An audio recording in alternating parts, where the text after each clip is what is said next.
Indiana. Wherever you go in this state, from small towns to city centers, from generation to generation, Hoosiers are connected by a common interest, a passion for the game of basketball. This year, when Indiana's NBA franchise needed a new coach, they reached into the heart of their state and plucked a native son to lead their team to glory.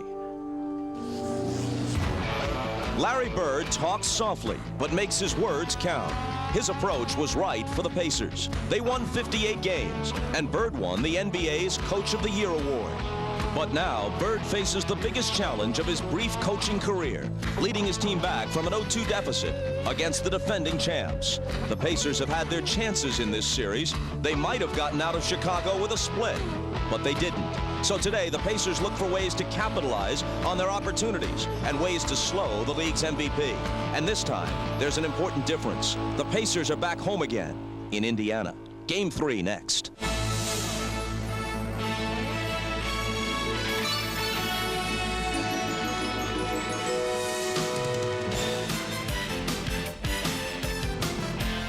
This is the NBA on NBC. The 1998 NBA playoffs. Today, it's the Chicago Bulls versus the Indiana Pacers.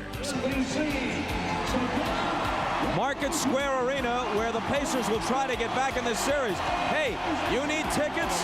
Everybody needs tickets in Indianapolis this weekend, whether it's for games 3 and 4 of the Eastern Conference Finals or for tomorrow's Indy 500. And listen to them roar. It's almost a college-like atmosphere at Market Square Arena. They say that their fans are the NBA's loudest sixth man. And even before tip-off, listen to the decibel level here in Indiana as we welcome you to Game 3 with Doug Collins and Isaiah Thomas. I'm Bob Costas. Zeke, it was frustrating for the Pacers in the first 2 games in Chicago. They led each at halftime, and in many ways, they outplayed the Bulls, but they come home down 0-2.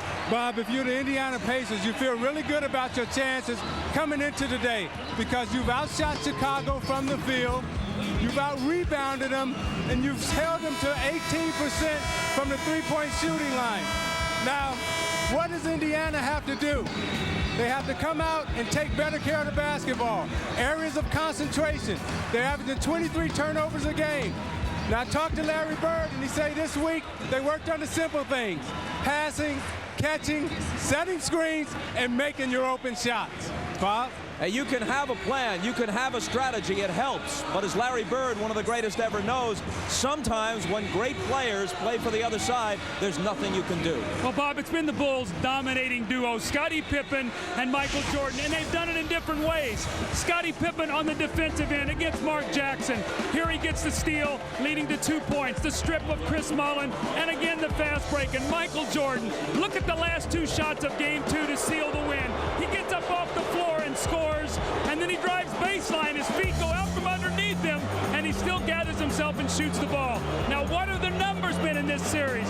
Mark Jackson, a 4-to-1 ratio all through the playoffs until the last 2 games, 14 assists, 14 turnovers. Michael Jordan, 36 points a game, 38% of the Bulls' offense. Now, that's up from 29% during the regular season. Michael Jordan and Scottie Pippen, the best duo in the NBA. Now, hoping we can hear him over the din, here's Ahmad Rashad. All right, thanks, Bob. This thing is all about matchups, and the interesting matchup in this one is between Scottie Pippen and Mark Jackson. I talked to Mark Jackson before the game when he came in this morning. He was upbeat, very confident. I asked him about the adjustments that he might have to make. He said there is no adjustment. It's a man-to-man thing. He just has to get the ball up the court. Now, I asked Scottie about the lockdown that he's had on Mark Jackson the last 2 games and asked him if he planned on letting up. He said, yes, he did plan on letting up. He figured he'd let him out of lockdown Tuesday morning when hopefully this whole series is over. Bob? But of course the Pacers don't plan for it to end here. They want to go back to Chicago. We're back with the starting lineups and the opening tip-off right after this.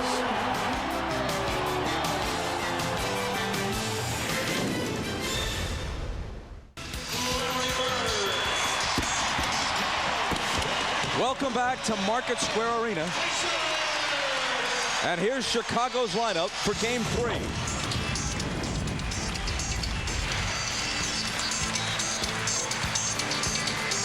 Michael Jordan, who averaged just over 28 a game to lead the league for a 10th time this year during the regular season, at 36 points a game through the first 2 games of this series. And Dennis Rodman, as Zeke mentioned in the opening, is back in the starting lineup. That means Kukoc will come off the bench.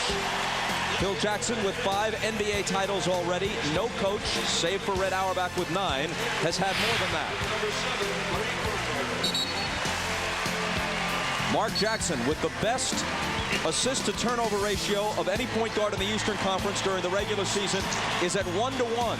Exactly as many assists and turnovers through the first 2 games with Scottie Pippen all over him. Smits will score. He doesn't give you much rebounding or in terms of shot blocking. Larry Bird, 3-time MVP, 3-time NBA titleist with the Celtics, and the NBA's Coach of the Year in this, his rookie season.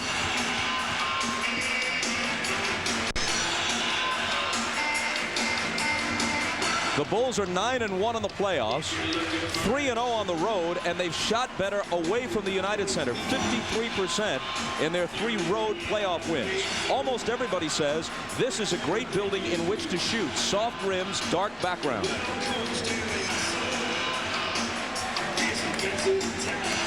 The officials are Dick Bavetta, Ronnie Garrettson, and Bernie Fryer. Pippen confronts Jackson.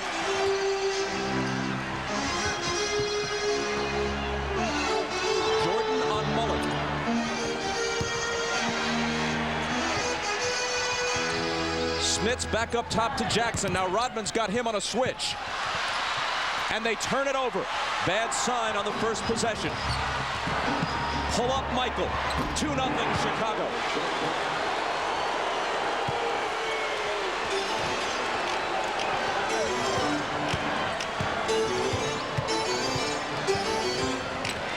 Here's Reggie back to Jackson for 3. He is sometimes a reluctant shooter, but if you dare him, he will. That's a big shot for Mark Jackson because he just had a turnover, and now he came back and hit a 3. And it's important for him to keep his confidence throughout the game.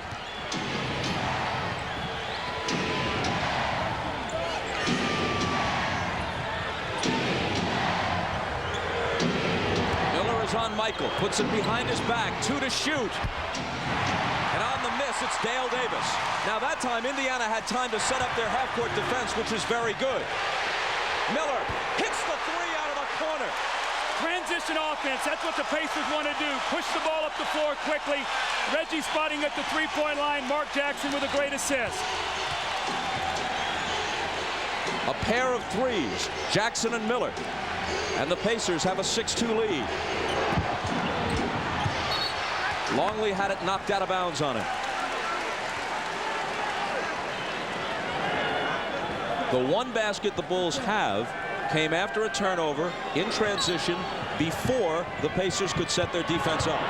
Pippen driving and hitting.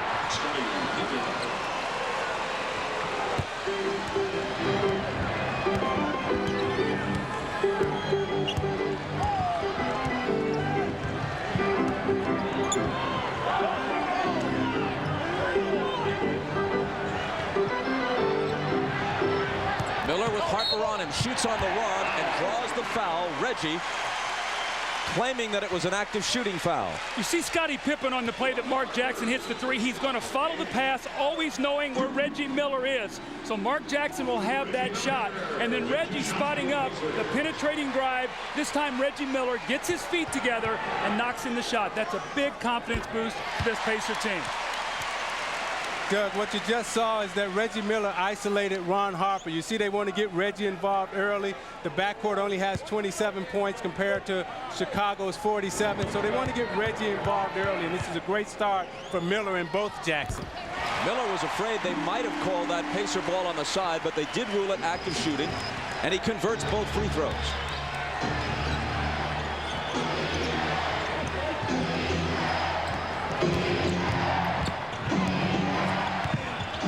Michael is open. He's hit 2 of his first 3.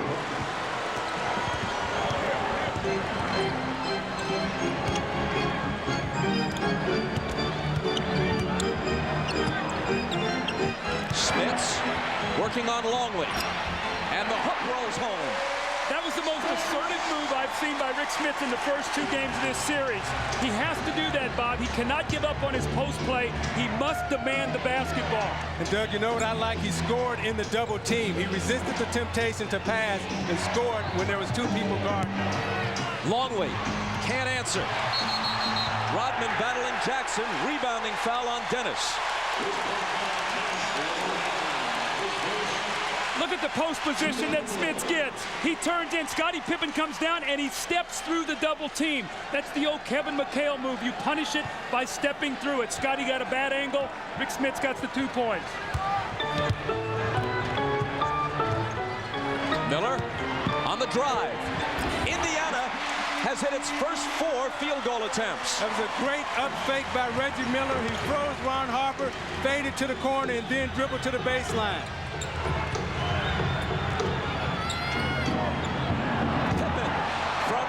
I'll tell you, the Bulls are executing beautifully here, though, offensively in this first quarter. They've got tremendously high percentage shots, and everyone is involved. Pippen and Jordan both have 2 field goals.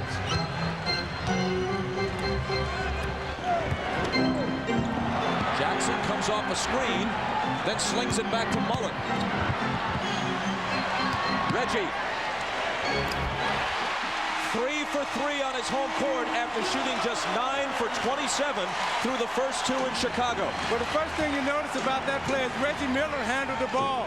And the screen that freed up Mark Jackson was a bruising screen by Rick Smith, is what Larry Bird talked about.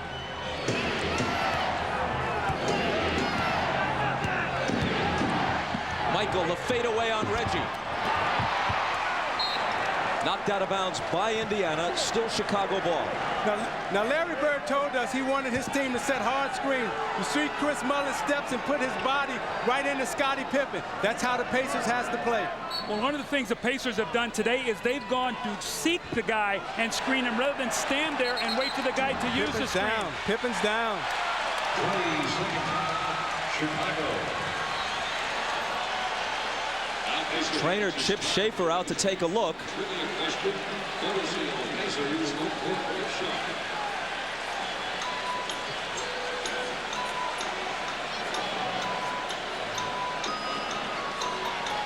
Here it is. Let's see if we can determine what happened. You see Scottie trying to fight through a screen, and Rick Smith sticks his hip out. Kind of knocked the wind out of Scottie, I believe. Anytime you get hit like that and you're moving, you get hit right in the stomach. It's like a boxer taking a punch right in the stomach. Yeah, I don't think you can say that's anything that Rick Smith did at all. He was really just standing there, and Scottie made the contact to him, so I don't think Chicago has any kind of beef at all on that play. But that's 2 times right now that they put Pippen on the floor. And let's see if that will lighten the pressure that he'll have on Mark Jackson in the backcourt. Scottie stays in, handling the ball against Mullen.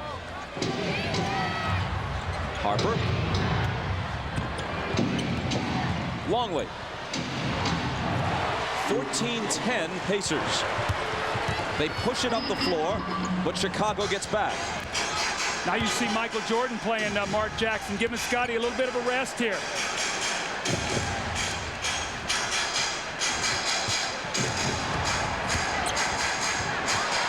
From Jackson. Doug, I like what the Pacers are doing. They're moving Mark Jackson all around. They're not isolating him at the top. They're moving him to the wing. Consequently, he's able to get into the lane and free up shots for others.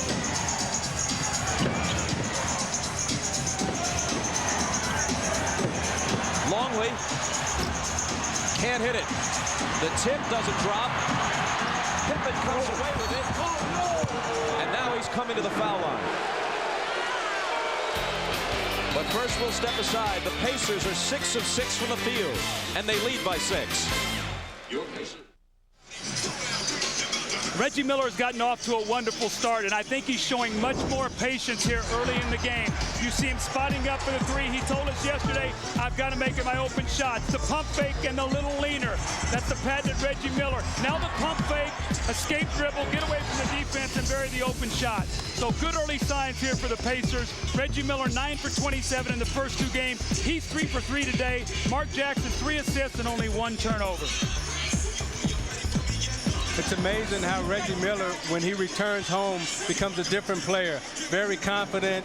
And I never could understand why is that, Doug? Why when you play at home you feel better than when you do on the road? I think it's more your routine, that you're in your routine that you want to be in. The way you go to the games, the way you eat, when you eat, being at home. I think sometimes when guys get on the road, it disrupts the routine, and they don't do as well. It's not only that, the shooting background, familiarity with spots on the floor, and the home crowd. Combination of things. 1 of 2 at the line for Pippen. 16-11, Indiana. And the crowd erupts because Pippen has called for the foul on Jackson, and that's what Larry Bird has been complaining about in the days prior to Game 3. As Larry put it, I'd like to see Scottie Pippen play Michael Jordan all over the floor the way he's been playing Mark Jackson and not have fouls called. Jackson drives past Pippen and scores. When a guy gets up and crowds you like that, you've got to punish him, and you've got to take the ball to the basket. There is no offense to that. You have to play, break it down and play simple freelance basketball. And Mark Jackson being smart enough to recognize that Pippen had just picked up a foul, took it right to him. Michael shot it long, and Smits pulls it in.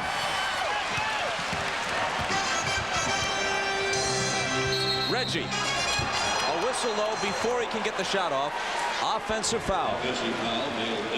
Dale Davis picks it up. Now, Mark Jackson knew that Scottie Pippen just picked up a foul. So what does he do? Okay, I'm going to take it to the basket now because Pippen is up on me. Forcing the official to either call another foul or let Scottie Pippen give me a free lane to the basket. But did you see what Scottie did? He got over and was playing the pass. He knew that Reggie was coming off the screen. He shadowed it. Mark Jackson still had his dribble alive, so he could take the ball right to the basket. You know, Dale Davis just picked up an offensive foul, and I bet you Larry Bird smiled because it was on the screen, and he wants his players to be very aggressive. Long tap back out to Harper. And a Chicago turnover. The foul on Dale Davis was his second. He's replaced by Antonio Davis. This is very familiar territory for the Pacers right now. All 3 games, they have been right here. The key is going to be, can they maintain it throughout? Jackson, short with the 3.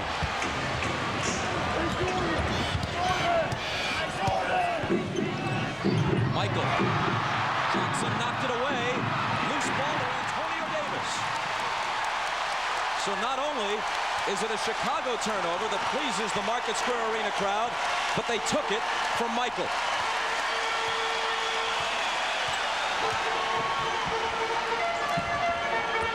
Miller, lots of room. The first shot they've missed in this first quarter.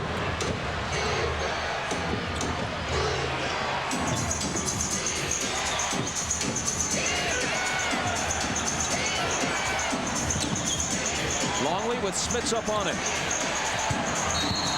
And he's held by Miller as he tries to spin to the basket. A very subtle thing Luke Longley did that time. The cutter went around him. Isaiah, he faked the pass to him. Both guys went with him, relieved the pressure, and he looked to take it to the basket and got the foul. That was a nice little move by Luke Longley. And Doug, you know, that's something that they work on every single day in practice, that type of footwork.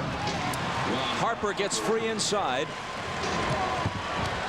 And the Pacer lead is sliced to 5.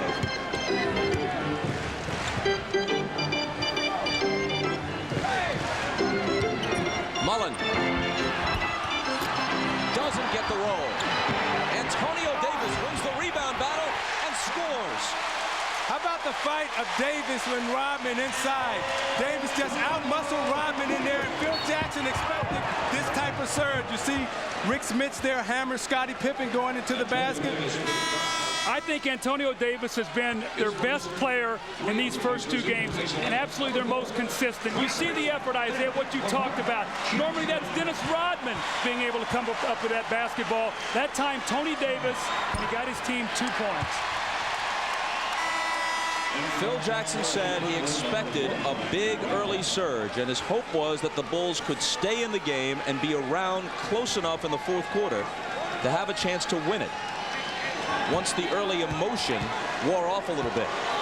Well, anytime you have 23 in red, you know that if there's 5 minutes left to go in the game, he can erase any deficit that you have.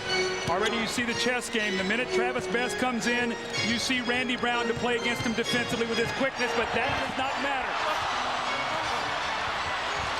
Best blew right by him, but couldn't finish it. Use the backboard on that play. And Chicago throws it away as Brown can't latch on to Pippen's pass. Miller looking to inbound quickly. Mullen. Contact but no foul. Longley saves it to Pippen. It's a 3-on-1 with only Best back. And Pippen slams it in his face. Plus the foul. Plus the exclamation point. Oh, this was unbelievable by Scottie Pippen. He gives the ball up a little prematurely to Michael Jordan, right back, and look at Scottie Pippen with the wingspan and the long arm, and Travis Best, nothing he can do. He even tried to take the foul, and Scottie just went right through him. How about the position Travis Best was in? Do I let Michael Jordan dunk over me, or do I let Scottie Pippen dunk over me? Or do I act like I twisted my ankle and fall down?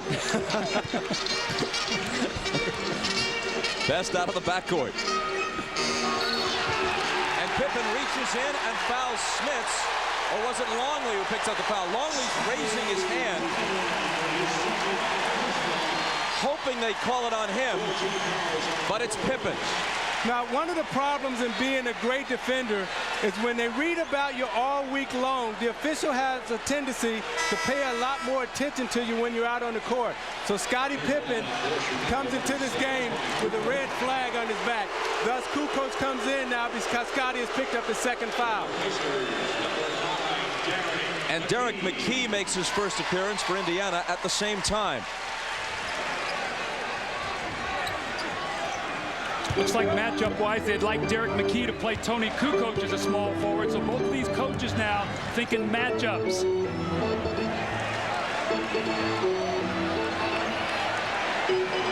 Miller going to work on Jordan. Bumps it, throws it up, misses off the glass. Antonio Davis is there, though. Now, Rick Smits came over that time to give Reggie Miller a screen, and he waved it off because he wanted to play one-on-one against Jordan. Smits turns, shoots, and is fouled.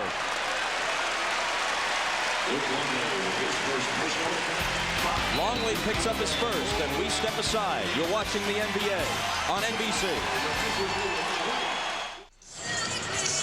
Now, Phil Jackson made the decision to start Dennis Rodman, and thus far he hasn't really been a factor. I think Rodman is really trying to get his rhythm in this series. He didn't start the first two games. He likes to be in the midst of the action, and him coming in right now, I think he's really lost his timing and his rhythm, and it's going to take him a while before he can really get into this game, Doug. And these are the kind of games when he's sort of going through one of these games that he may be getting into a little bit of a bumping contest or pick up a technical, because he's at his best really when he's on the edge, not stepping over the edge, but on the edge. And right now, the look on his face is he's not in this game right now. And I know from being a starter, anytime that you come off the bench, as you talked about earlier, having your game routine and your home routine, Dennis Rodman has a game routine that he's developed over a period of 9-10 years, and now he's not starting, and he's trying to develop that again. And of course, his home routine is an entirely different matter, which would require many hours of examination to fully understand. Pacers by 6 after Smits hits the free throws following the Longley foul. Michael. Randy Brown. Give Jordan the assist, Brown the basket.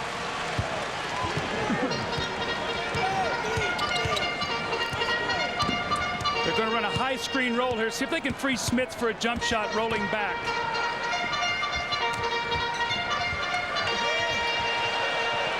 Longley hooks it, or Smits hooks it, I should say, over Longley, and it's an air ball. Got to be stronger with his shots, Bob. He's got to go in there. He's got to make Luke Longley. They're fouling. That was a weak shot he threw up the basket. At the other end, there's a whistle from Bernie Fryer. He gets great position here in the low block. You see him sort of flailing away with Luke Longley. Luke changing his position. Just take your time. Luke Longley's not going to block that shot. Turn around, stroke that little jump shot. not only did he not take his time, Larry Bird took him out because he missed his assignment. He didn't run back to cover Luke Longley. Reggie Miller was guarding him, and then he got back late. Thus, when they made the pass over to Randy Brown, Travis Best had to pick up the foul. Which was 2 on Best. And the Bulls are back within 2.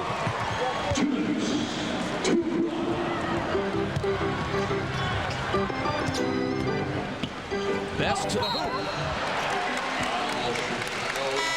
And he will shoot free throws. For complete coverage of the NBA Conference Finals, you can go online and step into the NBA.com arena.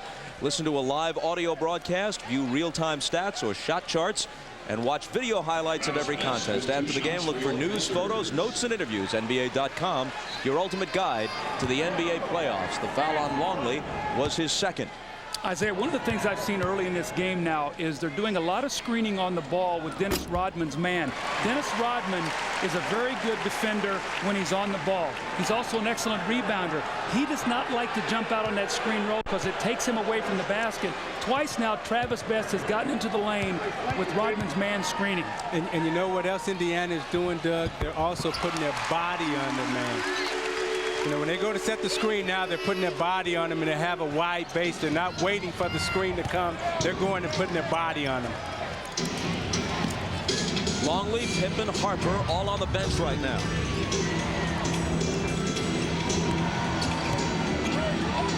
Mark Pope in, guarding Kukoc. Long one by Jordan from just inside the three-point line, no good. Antonio Davis crashing the boards.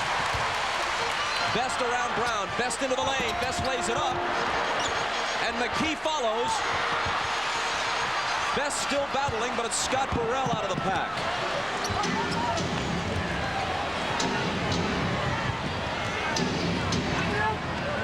Jordan with McKee on him. They swing it around to Burrell for 3. And there's a push on the rebound. It's going to be on Reggie Miller. Now, what you notice, Doug, is that Indiana came out and had a really good start. But you look at Chicago and you say, guess what? If we make these 2 free throws, we're only down 2 points.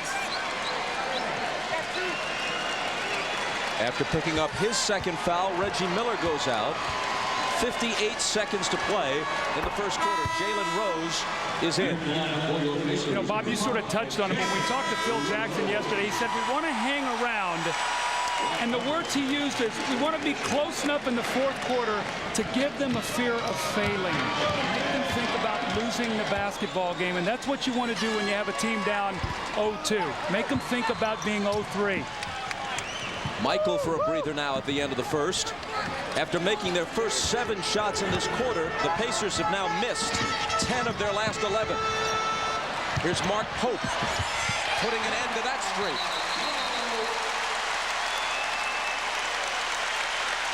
If a team is going to trap you, you cannot catch the ball and then try to reset your offense. You've got to get the ball, and you've got to go right to the front of the basket, and that's what Mark Pope did. That was a nice aggressive play.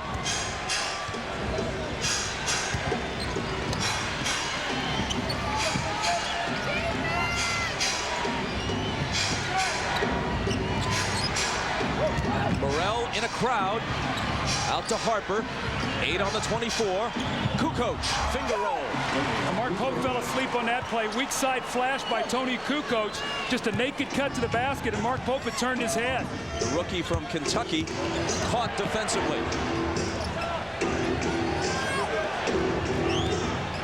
Jalen Rose dishes to Best and gets it back. Game clock overlaps the shot clock by 5 seconds, and Rose travels. Now in this series, Bob, Chicago has been terrific on end of quarter plays. In fact, Michael Jordan hit one at the end of every quarter the other night. If they can score here, they'll either tie the game, or if they hit a 3, they could go up 1. That would be a huge boost for the Bulls, and I think it would be a little deflating for Indiana because they've played well. Phil Jackson brings Steve Kerr and Judd Bushler off the bench for this last possession.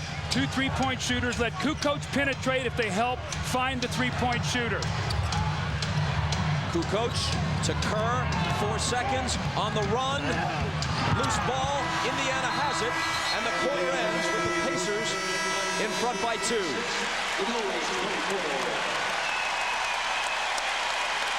Pippen and Miller, neither one of whom shot especially well. In fact, they both shot poorly through the first 2 games in Chicago. Each opens hot in the first quarter here at Market Square. You're watching the NBA on NBC.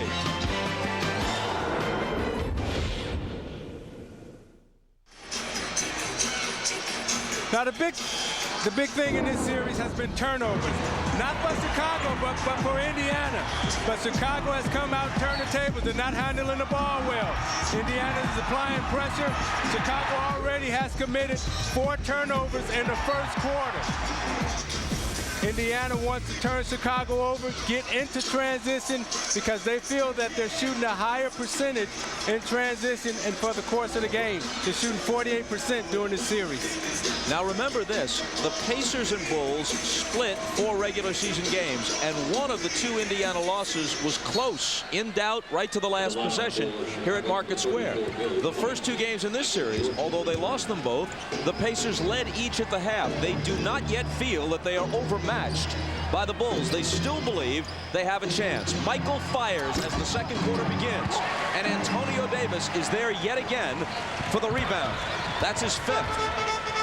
With that big stat, though, no points off turnovers for the Bulls. That is huge for the Pacers in that first quarter. McKee goes to work. How about and it's Davis again chasing it down. Travis Best. That's the extra possession, the extra shot. Remember, Chicago had 25 more field goal attempts. That's how you get more attempts. Come up with loose balls. Bill Wennington, his first appearance and his first basket. Coming up with those extra attempts and starting Rodman, now you have Antonio Davis playing against Tony Kukoc or Bill Wennington off the bench, and he should be able to dominate the board. McKee, height advantage on Michael. Shoots it over him and connects. Yeah, I like that strategy. Even though Michael is one of the better defenders in the game, make him play both ends. Do not let him conserve any energy.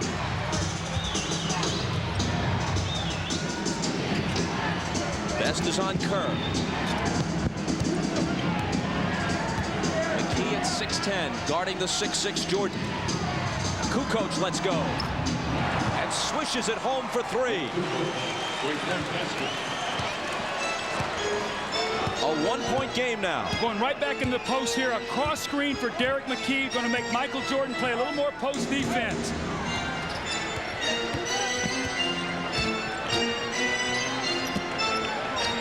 Burrell now is on McKee. Woo! Cross court for Pope, who saves it into Rose for the jumper. Had to force it up to beat the shot clock, and it didn't draw iron, so it's a 24-second violation. You see what happened on that cross screen. When they cross screen, Michael Jordan just switched and let Scott Burrell play against Derek McKee. And McKee was forced into a tough pass. They got a shot clock violation. That's their 4th turnover. Steve Kerr on the floor right now has had his minutes curtailed in this series because of the great job Pippen has done defensively on Mark Jackson, and because the matchup isn't all that favorable for him against Travis Best, who's a bit too quick for him. But Kerr is on the floor now, head-to-head against Best.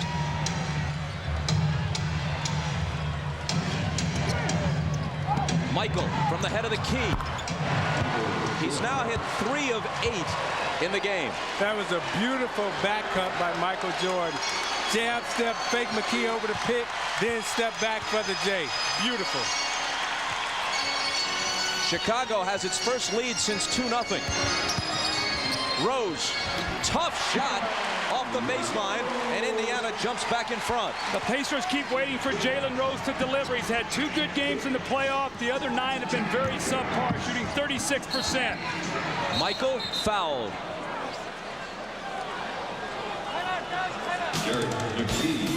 Now, what makes Michael Jordan so great as a basketball player is he's so smart. He gives McKee the fake, loses him, ghosts for the J. Isaiah, the great footwork here. Watch as he ghosts McKee. Bam, I'm gone. The other way. The last foul was on McKee. Michael will be on the free throw line when we come back.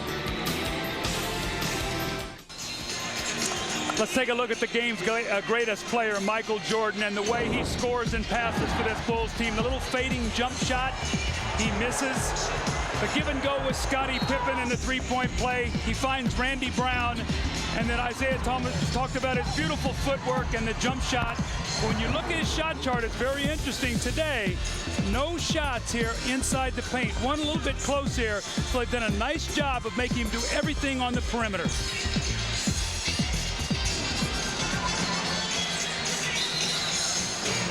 The foul against McKee just before the timeout came prior to the shot. So Jordan is not at the line. Instead, the Bulls inbound. And it's Michael with the ball.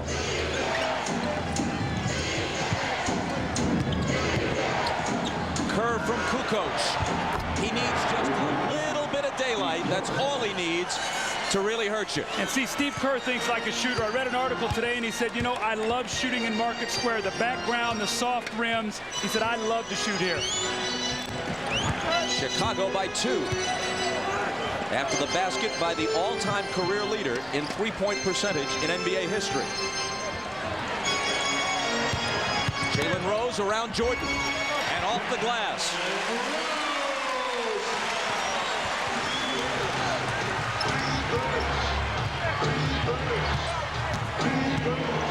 Michael rolls it up. Contact and a foul.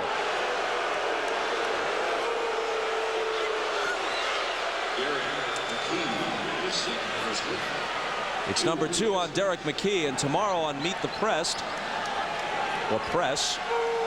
Either way, Tim Russert will speak with 2 retired Secret Service agents from the Reagan era about defending against the possibility of assassination and testifying in a trial in which a president is being investigated. Also, Deputy Attorney General Holder discusses the recent wave of school violence.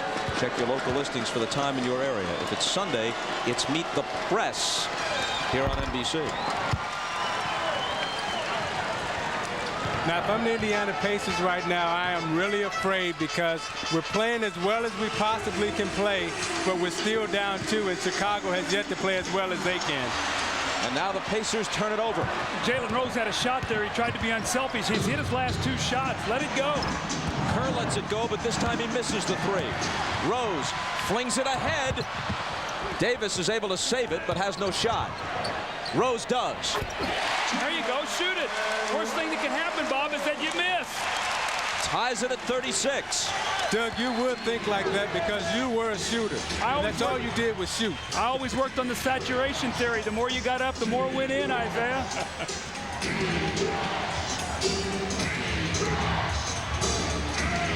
Kukoc hands the 3.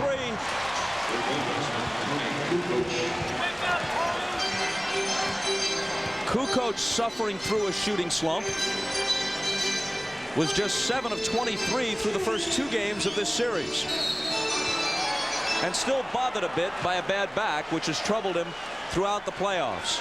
That was an offensive foul right there, Bob, on Travis Best, trying to set a screen. Steve Kerr locked him up, pushed him right through the screen, and here comes Mark Jackson.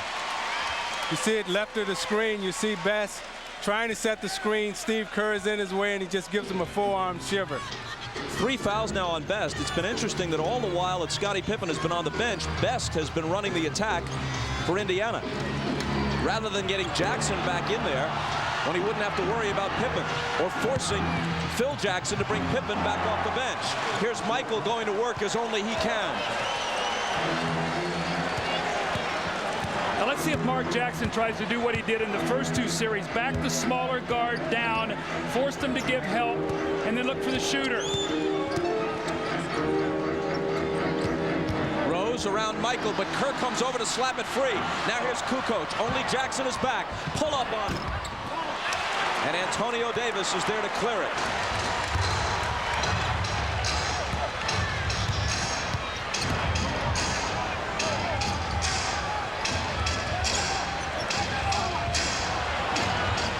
In the lane, Davis, and a foul.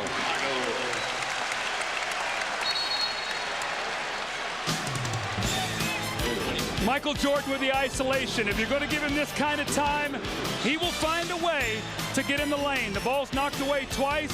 He sizes him up between the legs. Little give and go. The left-handed Scottie Pippen absolutely loves what he sees. And the Chicago Bulls lead by 5. You're watching the NBA on NBC.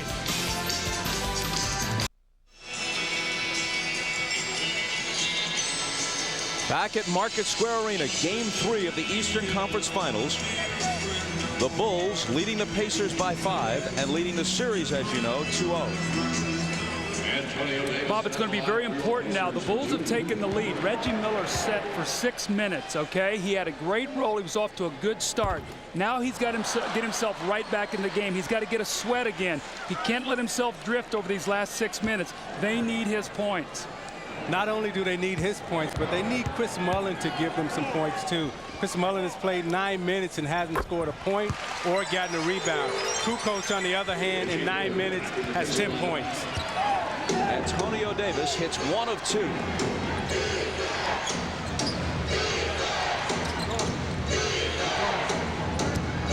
Rodman to Jordan. Into the lane goes Michael. Tough fadeaway is short. And Dale Davis is there to take it.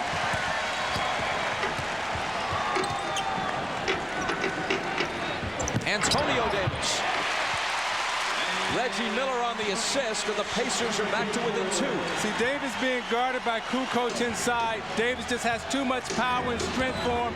Kukoc didn't want to put a body on him, therefore gave him an easy layup. Pippen back in. Jackson leaning on him. Gets a return pass from Kukoc. Swatted away by Antonio Davis on the help. Here's Rose. Dishing to Jackson, who ties the game. You can talk about Miller, Jackson, and Smith, but the MVP for the Indiana Pacers is Antonio Davis. Timeout, Chicago.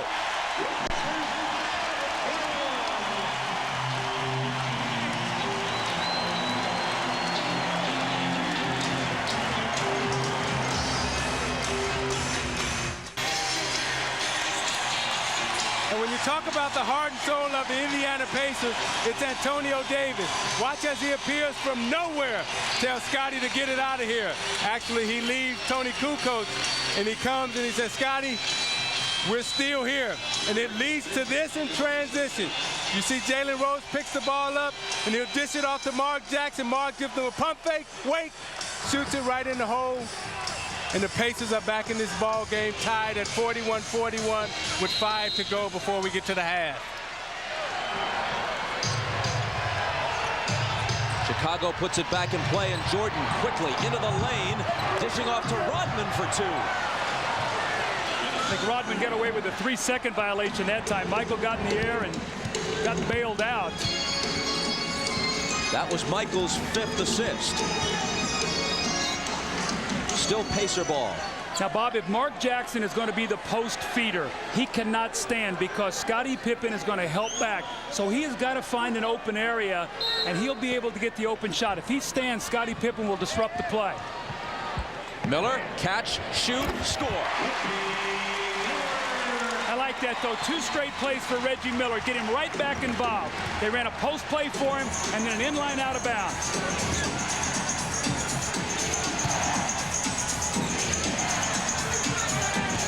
Pippen hits the foul line jumper. He was just 7 of 27 in the first 2 games in Chicago. They got him going with a couple of drives and an alley-oop. Now he's splattered by a backcourt pick. And here's Dale Davis at the other end missing. Rodman has it. Pippen sprints back and loses his footing. Miller has it. Back the other way we go. Rose, Miller, fake on Michael, and they throw it away. Scottie Pippen, he slipped on the floor right where he fell. Dale Davis got him on the back pick. Dennis Rodman, who's guarding Dale Davis, failed to come up and hollers, pick, pick. And Dale Davis lays him out, and you see the wet spot on the floor, and he gets the fast break, and he runs right back over the wet spot where he left before, and he slides and falls. But the Indiana Pacers failed to take advantage of it as they throw it away again. Now, I'm sure you wouldn't have said anything to Dennis Rodman had he not called out that screen when you were guarding the ball coming up the floor. Right? I would have been all in his chest.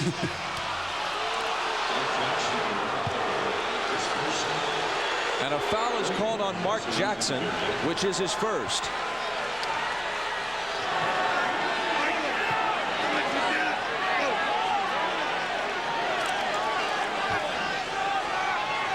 Pippen triggers it in.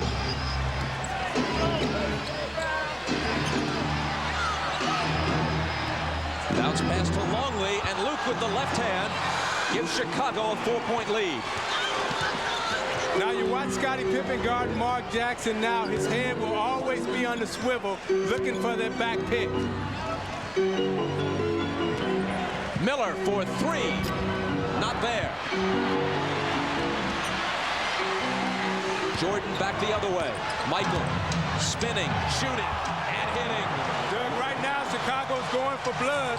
They smell it, and they can put a run on right here. Indiana has to make a basket to stop it. It spins out for Jalen Rose, leading by 6. Here come the Bulls. Pippen to Harper, who's wrapped up by Jackson. Now remember, Chicago took a timeout they normally don't take. Phil Jackson normally lets them play through it. It was 41-all. We see the fast break here. Michael Jordan just overpowers really 4 Indiana Pacer defenders. But Bob, to finish the thought, 41-all. They take the timeout. They've come out of that with an 8-2 spurt, a chance to shoot 2 free throws here. And what Isaiah's talking about here, it's going into halftime. They are trying to make their push right now to give themselves some space. When we talked to Mark Jackson and Reggie Miller yesterday, the thing that they both were concerned about is this Chicago spurt, this Chicago run. Let's see if they can match their intensity.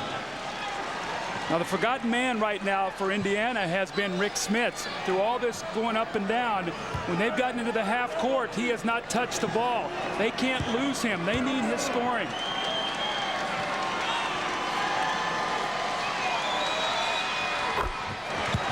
Chicago by 8.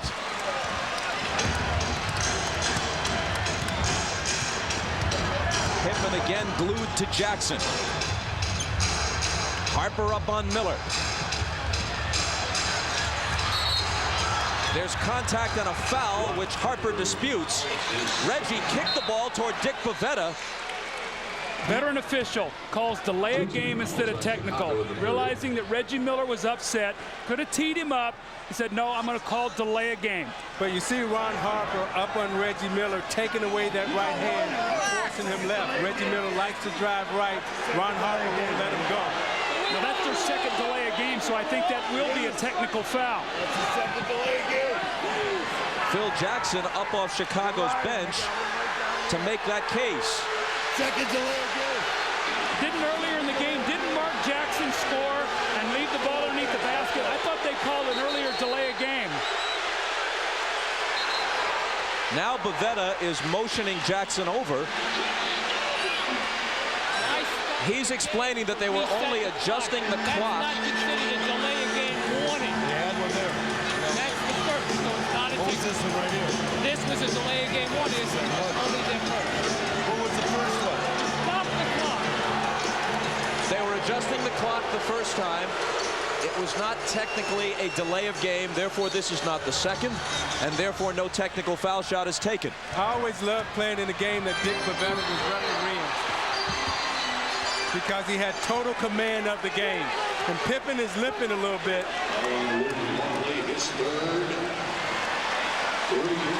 Luke Longley is hit with the personal. That's his third. Let's see what happened to Scottie here. He gets a knee right in the knee on Chris Mullen. But the foul on Longley was away from the play. Bill Wennington back in. Longley out with the 3 fouls. Kukoc also up off the bench. And Pippen, hobbling a bit, leaves. You see Luke Longley just blast through Reggie Miller. That's the foul. Rick Smith must score against Bill Wennington. They've got to go to him on the low post.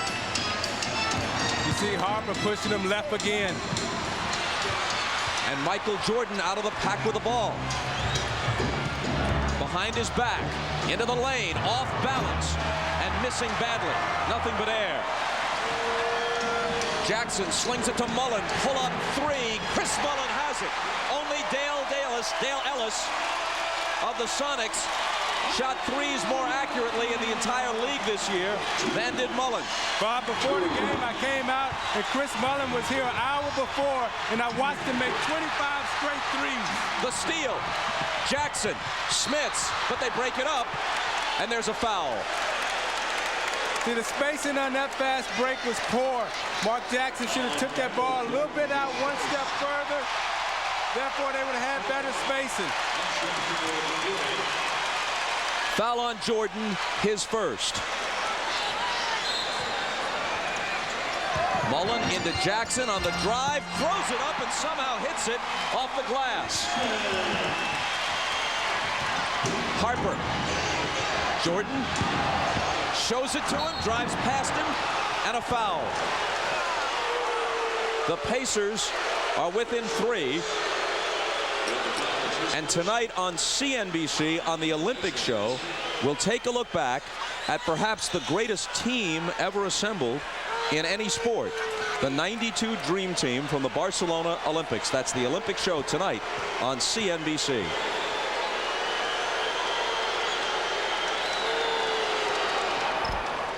Jordan hits the first. 6 Dream Teamers are still involved in the 98 playoffs, counting Larry Bird as a coach. And on that team, in my opinion, you had the greatest winners ever in the sport of basketball, with the exception of Bill Russell and Michael Jordan, Larry Bird, and Magic Johnson. Jordan hits them both. Chicago by 5. And Jordan with 14 first half points. They got Tony Kukoc now against Mark Jackson. Cleared out there, let him take him.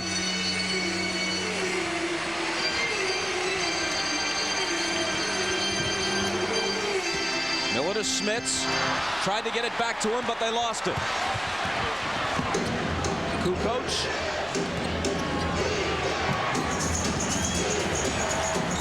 Wennington. Rodman cleans up the mess. And it's Chicago by 7. Meanwhile, Rick Smits has only 2 field goal attempts in this half. See, as the tempo of the game has gotten up, they've really forgotten about throwing in the basketball. Hold on, illegal defense. Let's go to Ahmad. All right, thanks, Bob. It has been a tough physical battle for Scottie Pippen during the first half. He's just gone to the locker room. He has a strawberry on his hip that he got when on that breakaway where he slipped and fell on the floor. Has a big strawberry. They're back in the back taking care of it, and I'll keep you up posted whether or not he'll be able to return. Bob? Thanks, Ahmad. That was the first illegal defense call, so just a warning against Chicago. The next one would bring a technical. And Rodman now picks up a foul as soon as they inbound. That's 2 on him.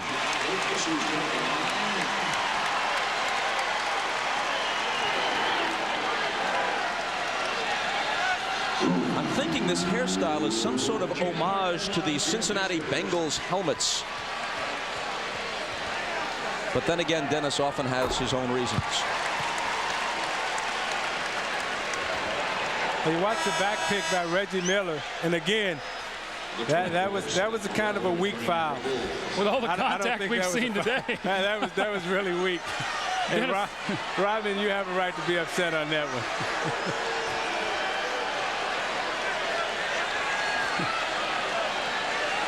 That's the kind of foul you get only because you're Dennis Rodman. No one else in the league would get that, only Dennis. And he saunters to the end of the bench.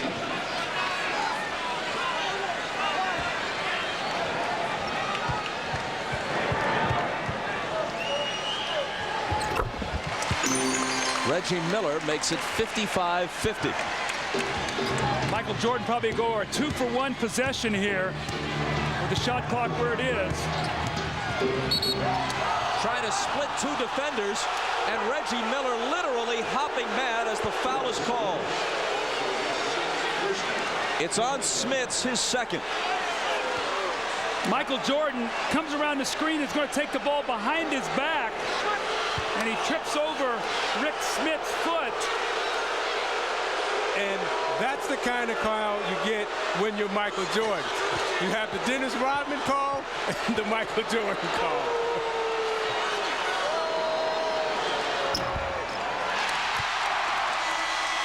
This is the first. Judge for yourself. See, I thought Smits was there.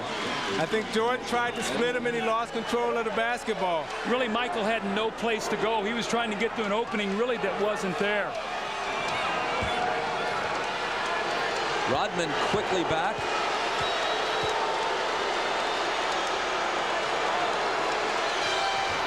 Chicago by 6. High scoring first half. Jackson racing to the bucket and hitting. Mark Jackson very assertive on offense in this first half in terms of getting his own shot. Well, he got it quickly enough to where it gives him a 2-for-1 possession. There's a 3.6 differential in the clock.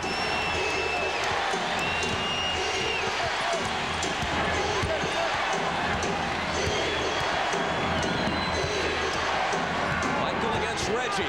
Fadeaway baseline. Overshot it. Rebound scooped up by Burrell. 2 seconds.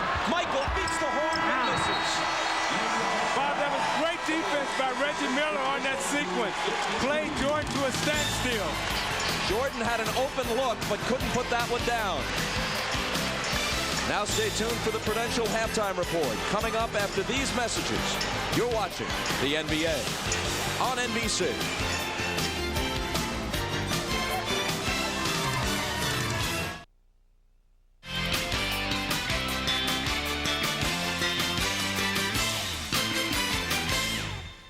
At halftime, the Bulls lead the Pacers 56-52. We want to talk about the first half and mention the turnovers. Indiana averaging 23 turnovers in the first 2 games. They have 9 in the first half, and the Chicago Bulls have 6. So Indiana doing a little bit better job taking care of the basketball. Now, Coach Gukas, you said they had to come out, attack, and be more aggressive. Indiana did. How do you think they fared in the first half? I think good early, not enough for the duration of the first half. But we talked about forcing that action to alleviate the pressure of the Bulls defense. And it doesn't always have to be in half-court situations. It can be out of the fast break. When Antonio Davis early in the ballgame, I should say Dale Davis early in the ballgame, gets a defensive rebound, outlet to Mark Jackson. But Reggie Miller out ahead of the pack, going to get down to that corner. And it looks like the Bulls are in pretty good position getting back on defense. But because Mark Jackson just does not come down tentatively, really forces hard, and you're going to see Michael Jordan have to step up and help Scottie Pippen, and in so doing, that leaves Reggie Miller wide open in the corner early in the ballgame to get him off, get him going with a wide open 3-point shot. And then we also talked about the Pacers just playing basketball. Don't always rely on structure. Here Mark Jackson coming off. Quick ball movement to Chris Mullin, and Rick Smits, not that much involved in the first half, has to do more of that, catching deep in the paint. And then Mark Jackson on a set play with Scottie Pippen expecting the set play to be run. Mark Jackson just blew by him, taking it right to the basket. John, you said in the pregame that Reggie Miller had to come out with a different attitude here. And he showed that he came out. He only have 8 shots in this half. I know he's probably going to shoot about 14 more times, but he got 9 points. He's second leading scorer right behind Michael Jordan. Got very aggressive in the beginning. He said, hey, I'm at home. I got to do what I have to do in order for this team to go on to the next game. Well, as Bob Costas told us, Phil Jackson's biggest concern, Peter, was that they would be able to withstand an early home court surge on the part of the Pacers, and they did a good job. Well, they also had to withstand an early surge at their arena, because the Pacers have jumped out to 3 straight leads, 14 points in the first game, 9 points in the second game, and 7 points in this game. But the Bulls have taken their best shots and dusted themselves off. And what happened? I mean, they have lapses like everybody else. Their lapses just don't last as long as everyone else, because they put the ball in Michael Jordan's hands, and he's been known to cure a few ills and correct a few mistakes. That's right. And their best quarter has been the third quarter thus far, so the Pacers may not have seen the best of the Bulls yet in this game today. And a quick note, since the conference finals went to a best-of-7 format 40 years ago, there has never been 2 4-game sweeps in the conference finals in the same season. The Jazz and the Bulls are looking to change that. Chicago leads Indiana by 4. We'll send you back to Market Square Arena for the second half after these messages from your local station. This has been the Prudential Halftime Report, brought to you by Prudential, bringing strength and stability to America's families through insurance, healthcare, real estate, and financial services. Phil Jackson said he wanted his team to be able to withstand an early Indiana surge. The Pacers came out, hit their first 7 shots from the field, but by halftime, it's the Bulls leading by 4. Back with Doug Collins and Isaiah Thomas. We take a look now at the Miller Lite halftime stats. Well, Bob, the trends in the first half you see for Chicago, only 4 steals after averaging 17. Interestingly enough, Scottie Pippen and Tony Kukoc 7 for 9. Michael Jordan 5 for 14, so they sort of picked up for his poor shooting in the first half. Indiana shot the ball exceptionally well with 57%. Rick Smits, though, only 2 field goal attempts. I still think he has got to get himself involved. He's got to be more aggressive. He's got to demand the ball. And Doug, when you look at the Indiana leading scorers, Reggie Miller has stepped up, shooting the ball extremely well. Mark Jackson is shooting the ball well. And the scoring is really spread out. You see Reggie Miller getting his shots mainly from that corner. They're going to have to free him up a little bit from the perimeter up at the top of the key. And when you look at the Bulls, again, it's Michael Jordan, their leading scorer, and the others have 21 points. Tony Kukoc has given them a spark off the bench with 10 points. And as you said, Chicago is a team that relies on Michael Jordan, and time again, he delivers. And here's more bad news for Indiana. It's been the 3rd quarter in which Chicago has really put them away in the first 2 games. We'll be back. Ahmad Rashad back at Market Square Arena. Larry Bird told his team at halftime they've been in this situation before, right in the game at the halftime, just to stay aggressive and keep doing what they're doing. Phil Jackson told his team that they're giving up too many offensive rebounds. Try to keep the team off the board. Also, keep the pressure on the ball and offensively keep moving to try to stay away from that double team. As far as Scottie Pippen is concerned, he has a bruise and an abrasion on his hip, and he is expected to play in the second half. Bob? In fact, as you turn to your right, Ahmad, you almost bump into Scottie, who's about to inbound the ball. Matter of fact, he is playing. He's right here next to me. Scotty's getting hit by everybody today. We told you about the 3rd quarter surges for the Bulls. Here's the evidence. Now, this is through the first 2 games, so you'd have to update the first and second periods, but they've really jumped on them in the 3rd quarter in the first 2 games at the United Center. Michael turns to face the basket. Mullen on him. Bounces to Pippen.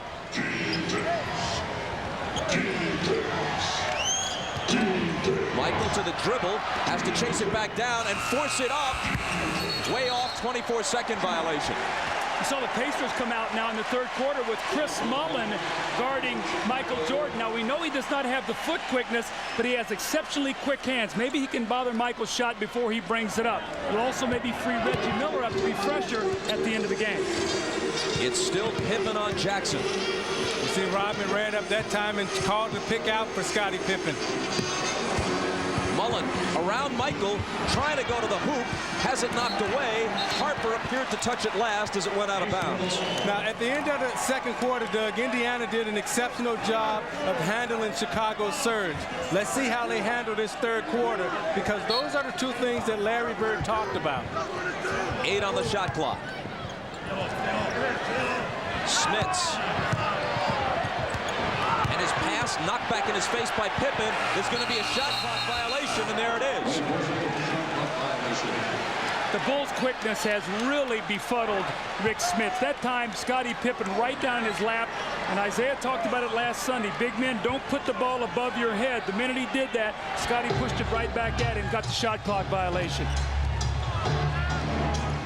You know, the few times I did play against Bill Walton when he wasn't hurt, the thing that he was really so good at was keeping that ball under his chin and extending those elbows. Miller rebounds the Jordan miss.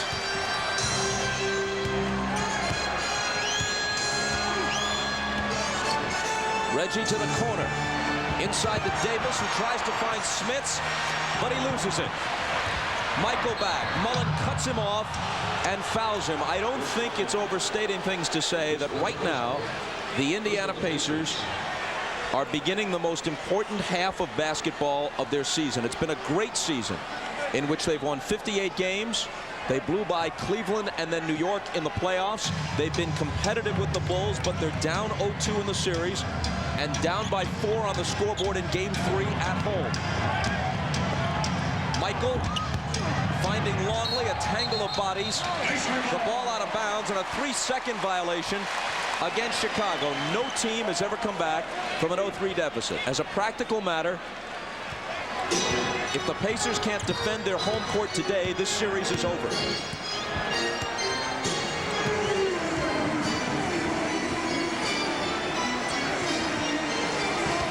Jackson into the lane, dishes to Smits, baseline jumper is scored on only his third field goal attempt in this game. The reason why Smits got that baseline jumper is because Scottie gambled, which left the penetration lane open for Jackson, and he hit Smits in the corner.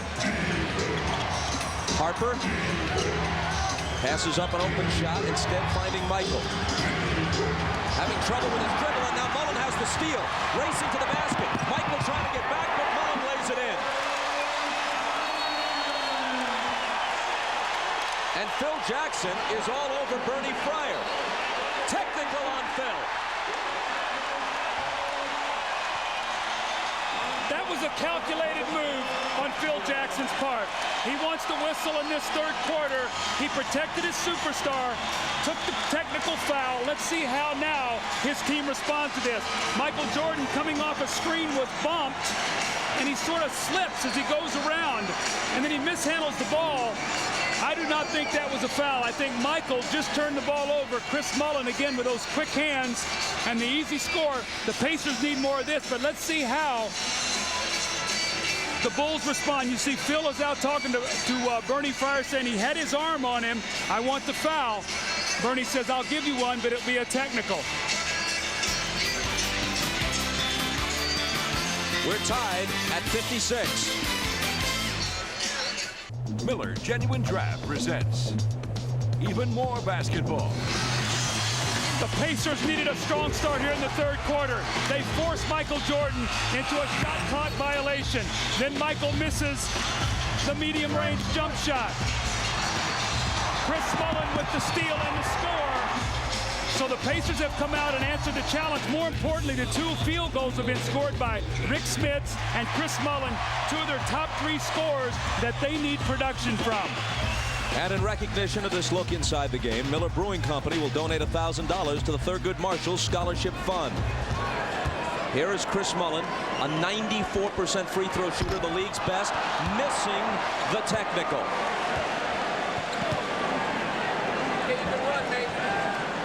So the tee didn't cost Phil Jackson. Now, you know the method of operation of Michael Jordan. He felt like he's been bumped a couple times. What does he do? Normally, he takes the ball right to the basket and puts the onus on the official to call a foul. And here's Pippen cutting, and Longley finding him with a nice bounce pass. The Indiana extended their pressure to full court, and when you extend your pressure to full court against the Chicago Bulls, they have natural press releasers, and that's why Scottie Pippen got the back cut dunk. Reggie got it. A two-point basket, tying the game again at 58, and Mullen swats it out of bounds.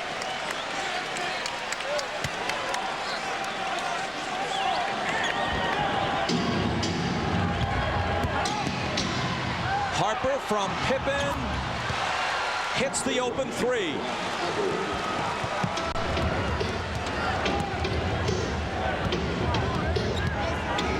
Chicago by three.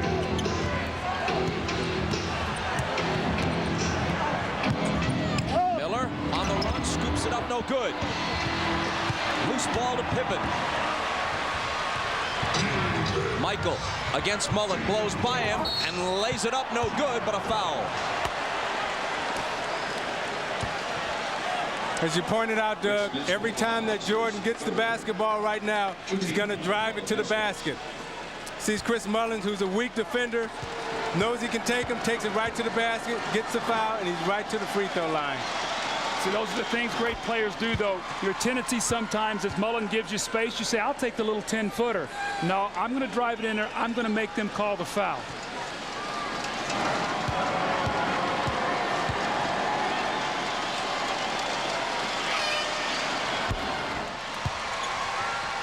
Michael with 17. Only 5 of 15 from the floor, as you saw. Jackson cut off by Rodman. Still working. Throws up a hook and banks it in. Bob, a little subtle thing. They run screen roll that time. The Bulls switched it. It puts Dennis Rodman against Mark Jackson. He plays one-on-one basketball. Mullins on Pippen now. Miller's on Michael.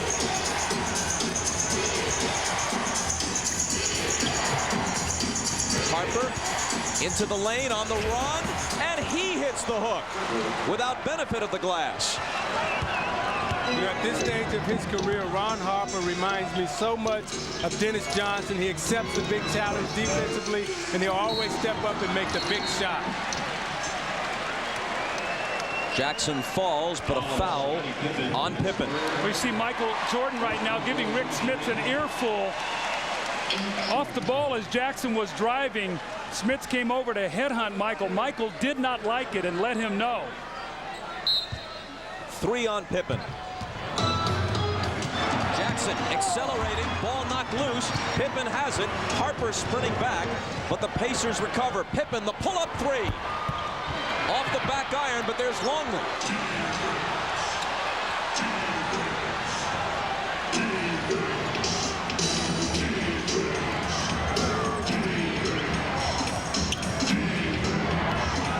Harper has trouble with the dribble. Longley missing short. And it went over the backboard apparently, and will belong to the Pacers.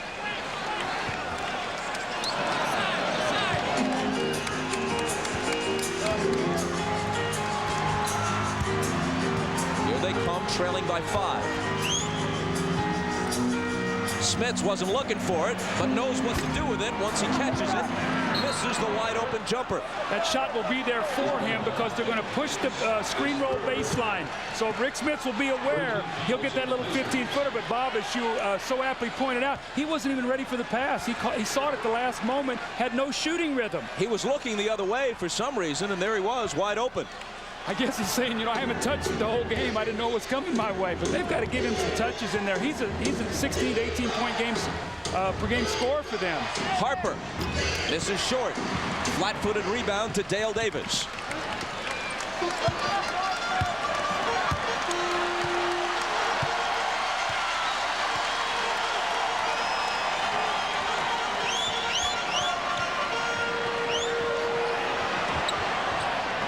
Jackson. Smits, short. Rodman is there. I'm watching Reggie Miller. He's limping pretty bad. Now, when Chicago sees a wounded duck, they usually will go at him.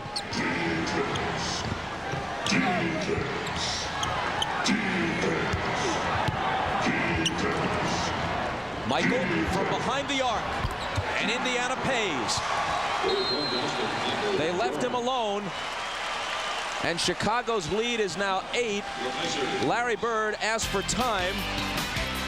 Probably a combination of the deficit and the fact that Reggie Miller is limping. State Capitol in the background as we come back inside Market Square Arena, and here's how Reggie Miller got hurt a few possessions ago. You know, Bob, it really, you can't tell. It's not like he rolled his ankle or anything. The trainer's working on him right now, so we'll find exactly what it is. Ahmad knows. Here he is. All right, Bob, Reggie Miller did twist his ankle a little bit, and what's happening is he's having the ankle re-wrapped over the outside. He's got a wrap on the inside. Now he's re-wrapping it over the sock. Then he'll put on a protective device, and he'll be back in the game. Bob? Thanks, Ahmad. Just inside 6 minutes to play in this third quarter. Pacers with the ball and trailing by 8. Longley reached in, knocked it away from Smits, but is hit with a foul, which is his 4th. I watched that play coming out of the timeout. The Pacers love to curl Jalen Rose over Rick Smits and then post him. And Luke Longley has done a tremendous job after that curl, working his way in front of Rick Smits so they cannot make that entry pass. And what's happening is Smits is giving up his spot on the block and sliding further out on the floor. This is one of the loudest arenas ordinarily in the league. The fans have been taken out of it a little bit with Chicago up by 8. Smits turns and hooks. Could have been a 3-point play. Wennington, who replaced Longley, is immediately hit with a foul of his own. Tomorrow, coverage of the NBA Conference Finals continues at 3 Eastern with Showtime, and it's Game 4 from the Forum, the Jazz and the Lakers. Los Angeles at this point just trying to stay alive. On Monday, a Memorial Day special begins at 3 Eastern. NBA Showtime again. Then it's Game 4 of this series between the Bulls and the Pacers. You know, Doug, I watched the interview that Magic Johnson had at halftime about the game, and I was just as shocked and disappointed as he was that Los Angeles came out with the lack of intensity that they did. And how about the great execution by the Utah Jazz and the bench play? Shandon Anderson was terrific last night. Chris Morris, great play from the bench. Rodman to Wennington.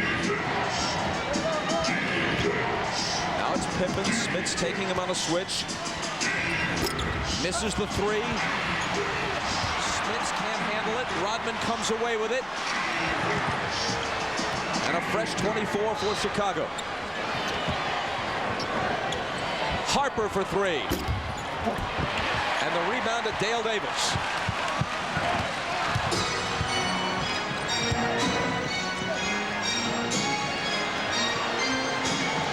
Jalen Rose with Jordan guarding him. Finds Smits for the little hook. It's good. Plus the foul. Very smart. I thought they should have done this in the first half. The minute Wennington came into the ball game, you've got to go at him. He cannot match up against Smits. Longley's done a magnificent job. Now Smits with back-to-back opportunities. He gets fouled the first time, and this time the opportunity for the three-point play. Keep going to him. Run your offense through him. If they double team, let him pass out and find the open shooters. And Doug, he has a tendency to start slow in series. He started slow in the New York series, finished strong, and he's been coming on in this series. Longley's sitting with 4 fouls, but that was 3 on Wennington. So both setters could be headed for foul trouble. Longley's already there. Wennington. Rodman battling on the boards. It's Pippen who has the loose ball. Smits with the block. Rodman trying to save it. And it's out of bounds to Indiana. So they're really battling underneath. Look at the intensity. Watch Smith as he blocks Scottie Pippen in the fight for the ball. Dennis Rodman pushing, shoving. They're under there. They're battling. And that was only Rick Smith's second block shot of this series. They need more of his interior presence. Pacers back to within 3, and Jackson can't make it 1. Got through the defense, but couldn't hit the shot. Pippen's open. Here's his 3. And a big one. How often have we seen that? You miss a layup to hit a 3. That's a 5-point swing. Instead of down 1, you're now down 6. Rose around Michael. Lays it up. No. Tip try won't fall. And now Chicago looks to add to a 6-point lead. Michael is fouled by Rose. You know, Indiana is starting to get frustrated, and I watched Larry Bird as he took a glance up at Michael Jordan. It must be really frustrating for him because he knows that the guy that he's playing against right now has the same killer instinct that he had as a player. And when you look at Jordan and you look at Bird, Bird right now is coaching against his own mentality. Bird's Celtics eliminated Michael's Bulls twice from the playoffs, but that was before Michael and his team were in full flower, and that was when Boston was one of the great teams in NBA history. They swept them in both '86 and '87, and that included the game, the double overtime game, in which Michael scored 63. Larry had 36 with 12 rebounds. And the Celtics still won the game in double OT. Wennington hits the open J. Now what Wennington does to Smith, he pulls him out on the floor. He shoots the ball like a small forward. He had 6 big points in game 2 and stepped in and done a nice job here again today. Travis Best with Randy Brown guarding him.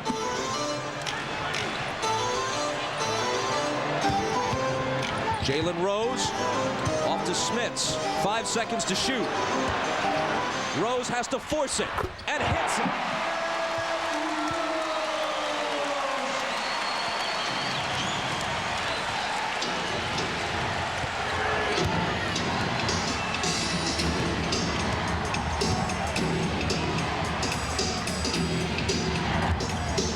Pippen, a leaning jumper that reestablishes an 8-point Chicago lead.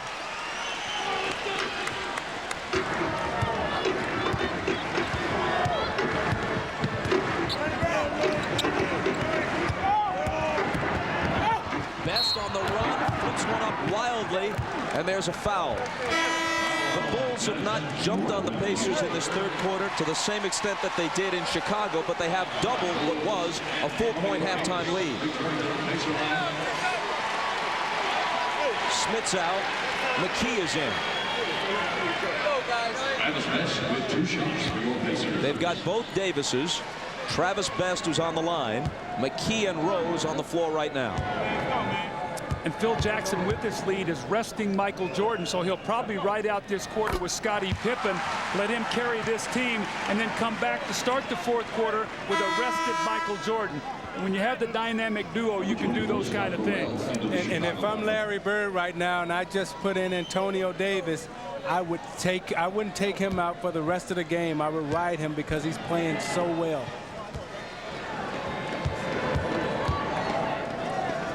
Best cuts it to 6.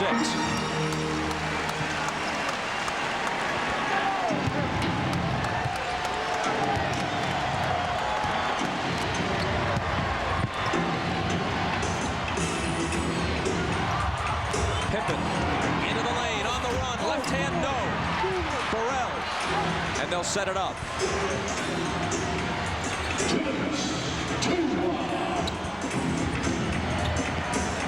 Rodman with a jumper, and what do you know?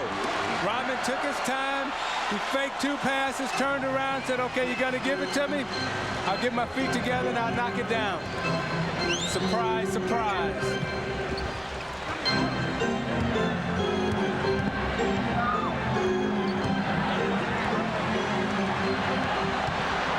Best running out of time to shoot, and a whistle, which has Randy Brown clutching his head in disbelief. See, watch the fake pass, then I'll give you another look, and watch as I turn around. Oh, you're not going to guard me? Well, I think I can make this shot. And he reacts, surprise, surprise. We saw that look a few years ago, but Michael hit 6 threes when he threw that look at us in the finals against Portland the one year.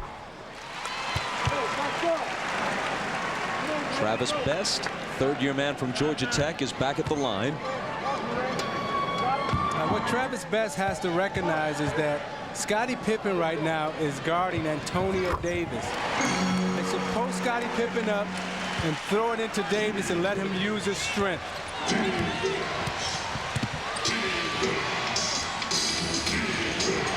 McKee on Pippen.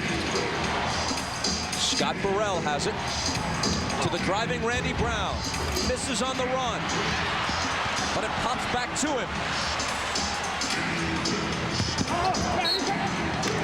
Out of bounds to Indiana as Brown couldn't control Rodman's pass.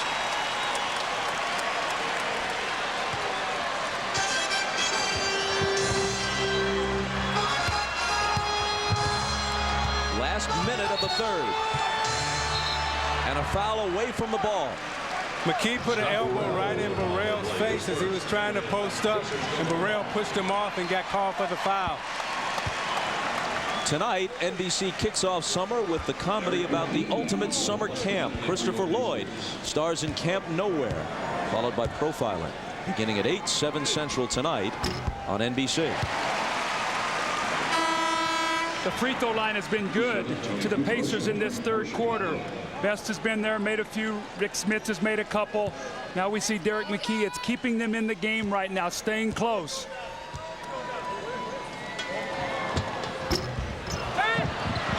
Antonio Davis clears the rebound. Best for 3.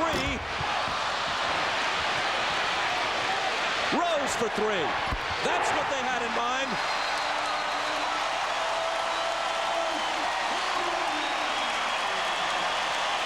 Suddenly, a 2-point game. The hustle plays of the Davis boys on the backboard. The missed free throw, kick it out to Best, misses a 3. Antonio Davis with the rebound. The 3-point play opportunity. That was a 4-point possession.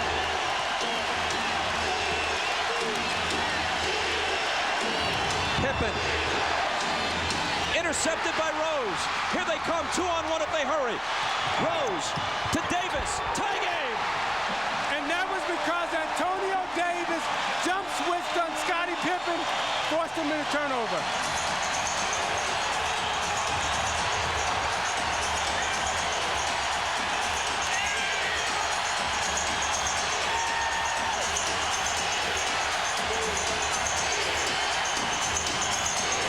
Randy Brown out to Harper.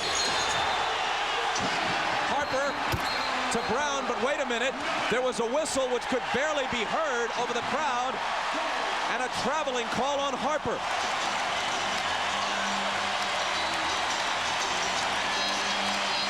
So now the Pacers, down 4 at the half, down 8 only a moment ago, have a chance to take a lead into the 4th period. Indy on an 8-0 run with Michael Jordan on the bench. 3 seconds, gotta hurry. Travis, you don't get it off. Tie game with 12 minutes left. 12 minutes for the Indiana Pacers to keep their hopes for this series alive. They turned the 3rd quarter trend around. Can they start to turn the series around? We'll find out when we come back after these words from your local station. You're watching the NBA on NBC.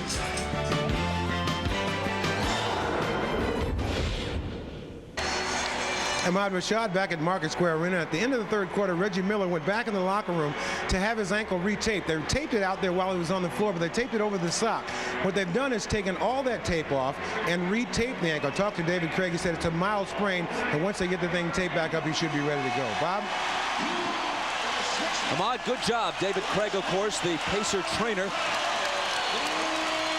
12 minutes of regulation remaining to decide this one. And here comes Reggie, noticeably hobbling as he heads back to the floor. Steve Kerr is in and on Travis Best as we start the 4th. McKee around Michael to the basket, no good. Dale Davis is fouled as he tries to follow, and that will bring one of the league's poorest free throw shooters to the line. And Jalen Rose gives him a bit of a pep talk, walks over to him and says, you can hit these. Yeah, you saw McKee turn and face Jordan in the post, wanting a foul, but the official didn't call the foul because when you turn and square up against the guy in the post, that's not a foul if the elbow is on him. Davis drills it after the foul on Jordan, which was his 2nd. Let's take a look at matchups now. When you look at the Chicago Bulls, Scottie Pippen on the floor, Michael Jordan, and they have their other 2 great perimeter shooters, Kukoc and Kerr, along with Rodman. So Rodman is going to look to control the backboard, and they've got their best shooting team out there. Be aware of Steve Kerr as Dale Davis drills the 2nd one. A sub 50% free throw shooter, and he makes them both. Indiana with the lead.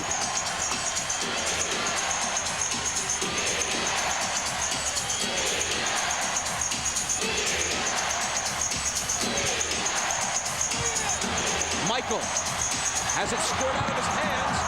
Loose ball recovered by Pippen. Now Rodman just before the shot clock, but it spins out. And then Rodman fouls Antonio Davis.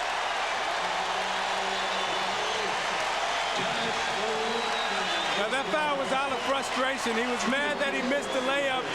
And in a player's mind, when you miss an easy layup, right away you try to make up for it. Dennis reached in and got called for the foul. His 4th. Again, they're going Derek McKee in the post against Michael Jordan. They did this in the 1st half. Misses the hook over him, trying to utilize the 4-inch height advantage. See, I would go to Antonio Davis being guarded by Tony Kukoc.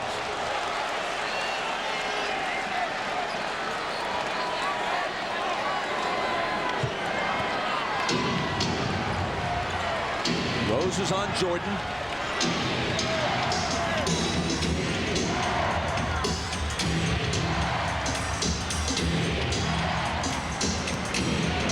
On the 24, Pippen, little turnaround, no good. Dale Davis Davis has it, but Dick Bavetta says, hold on. And now it's Rodman's turn to gloat a little bit. Every shot that's going up, Antonio Davis and Dennis Rodman are waging some kind of battle with each other underneath the basket. But that time, Dennis Rodman slipped in front of Dale Davis, and Antonio came over his back off of Kukoc. The second foul on Antonio Davis. Kukoc misses the off-balance shot, but Pippen dives to the floor. Kerr has it. Kukoc, mismatch on Best, and a foul. Travis Best with the foul, his score. 2 Pacers. That's 4 on Best. Well, you can feel Indiana's season right now. This is when they know their season is on the line, Bob. It's what you talked about when we started the half. It was 24 minutes. It's now down to 10 minutes and 15 seconds. And they are fighting for every loose ball, giving hard fouls. This should be an unbelievably furious finish. And Doug, when you're fighting that hard, you know sometimes you don't take advantage of the things that you should. I think when you got Tony Kukoc out on the floor being guarding Antonio Davis, you got to punish Kukoc in the post because you know he's going to take Davis outside on the perimeter. Pippen, bleeding a bit from his left elbow, has to come out of the game briefly. That's a league rule. Can't have an open wound, and he's replaced by Scott Burrell.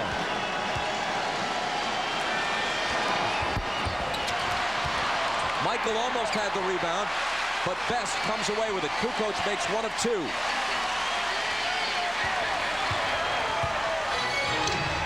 Pacers by a point.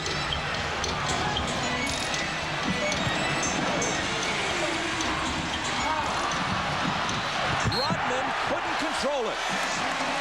Diving into the laps of the photographers for whom he only has pleasantries these days. 9:54 to play in the fourth. The Pacers with the slimmest of margins, and it's their ball when we come back to Market Square. We're back, and so is Reggie, although as you see, he's still limping a bit. You may have noticed the black patches on the Pacer uniforms. That's in memory of their longtime equipment manager, Bill Hart, who passed away about a month ago. He had been with the team since its inception in the old ABA in 1967.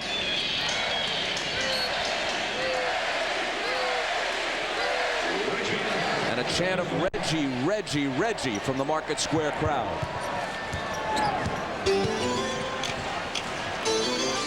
Pippen also back in, up on Jalen Rose, who tries to shake him, shoots over him, spins out.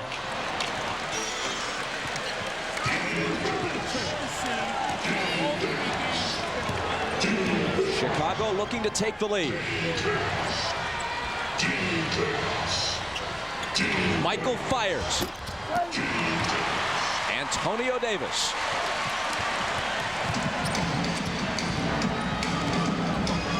There's your matchup, Isaiah. It was Kukoc on Davis, and Tony didn't even bother to contend with him. As soon as he got the ball in the low block, he just conceded and fouled him. Yeah, every time you get that matchup, you have to exploit it and make them pay. Remember now how important team fouls are in the fourth quarter. When you get in that penalty, you start shooting free throws, so it's very difficult to defend guys going to the basket when you have none to waste. Pacers have 2 team fouls. Chicago 3. Travis Best hits it. And Indiana leads by 3.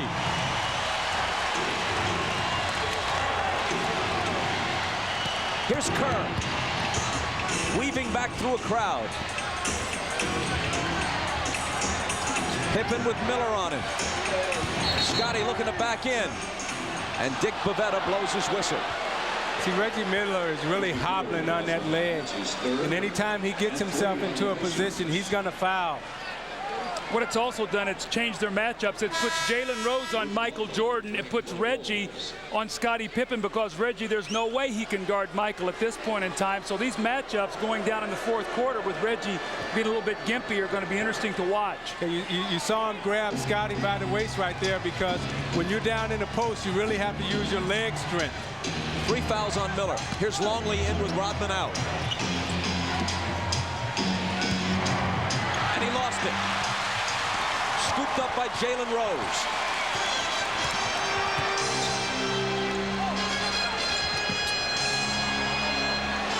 McKee is open. Antonio Davis tips it home. And the Pacers lead by 5. Timeout, Chicago.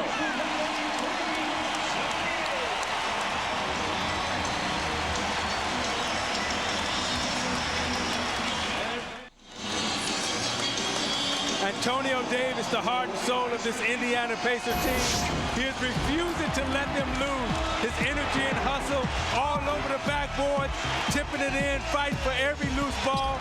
You see Kukoc can't guard him, gives him the layup, and then defensively swatting it away. Antonio Davis has supplied the energy, the emotion, and the drive for the Pacers here this afternoon. 7 points and 11 rebounds in 19 minutes today.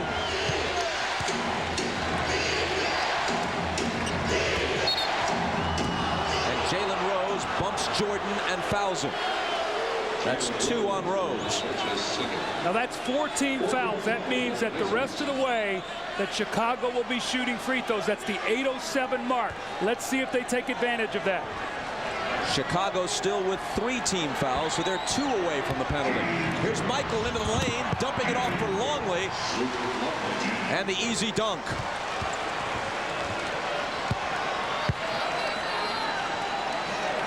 Travis Best. Larry Bird is going with him, and Best, by and large, has delivered. Long stretches on the bench today for Mark Jackson. And this is the most we've seen Steve Kerr in this series also. Jalen Rose hands it from the baseline. How about Davis stepping out, driving Longley to the middle, and acting as a guard on the kick and dish.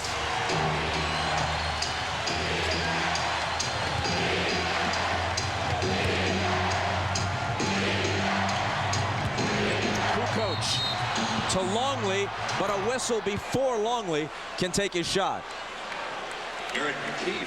McKee on the foul. It's his 3rd. Now you watch Davis. He'll put it on the floor and drive it to the middle and kick it out to Jalen Rose for the easy spot up Jay. Antonio Davis has the foot speed to go by Longley. And Jalen Rose has a soft touch to put it in the hole. Don't forget the Olympic show tonight on CNBC, 7 Eastern, 6 Central. Looking back at the 1992 Barcelona Dream Team. Doug Collins and Isaiah Thomas joined me for that one. We recorded it about a week ago, and we think you'll enjoy it. Chicago creeps back to within 3. Longley has gone out. Rodman back in. Reggie Miller. Dumping it inside to Davis. Now Best. Against Kerr, driving on him and missing the runner, but McKee is there to follow with a tough hoop. We saw the Utah Jazz bench last night be so significant. It's been McKee today, Antonio Davis, Jalen Rose, and Best for the Indiana Pacers.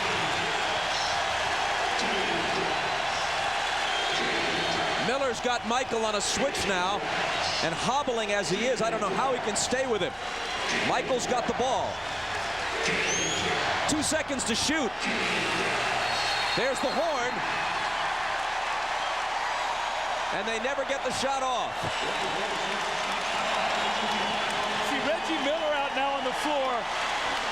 It's more of a decoy than anything else. You're still worrying about his shooting, so you got to stay attached to him, and the other guys are hurting you right now, Bob. McKee. Go back to that man, Davis. You called it, and he's fouled. Rodman and Jordan had him sandwiched.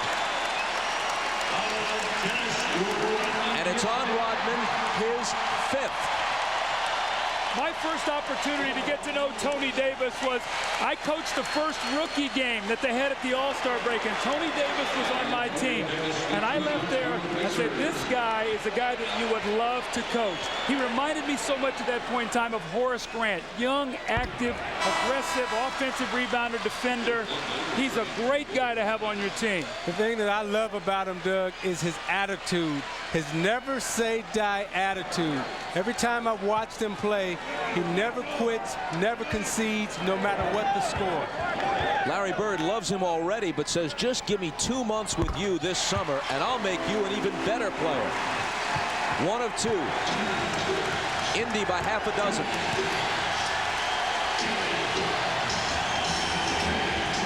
Jordan cuts it to 4. Now this is the position that Phil Jackson planned for. He wanted to be right in this position at the start of the game because he believes Michael Jordan could take him home. Antonio Davis out to Miller for 3. And Pippen has it. How can you not go at Miller on almost every possession, especially because he's guarding Jordan? So it's not like you're going to your weakest offensive option. Drives past him, dumps it to Longley, and there's a foul. Well, Bob, I'm really surprised that they're continuing to keep Reggie Miller on him because of that, because Michael's going to break him down. You see it right here. This time it's Jalen Rose and Michael knifing through the teeth of the defense. Michael Jordan knows right now they can decide whether this series is going to be a long one or a short one. And here he is once again isolating the importance of being in the penalty. You get inside, dish off to Luke Longley, and there is the foul. On Antonio Davis, his 3rd. Longley made the 1st, and now the 2nd to cut it to 2.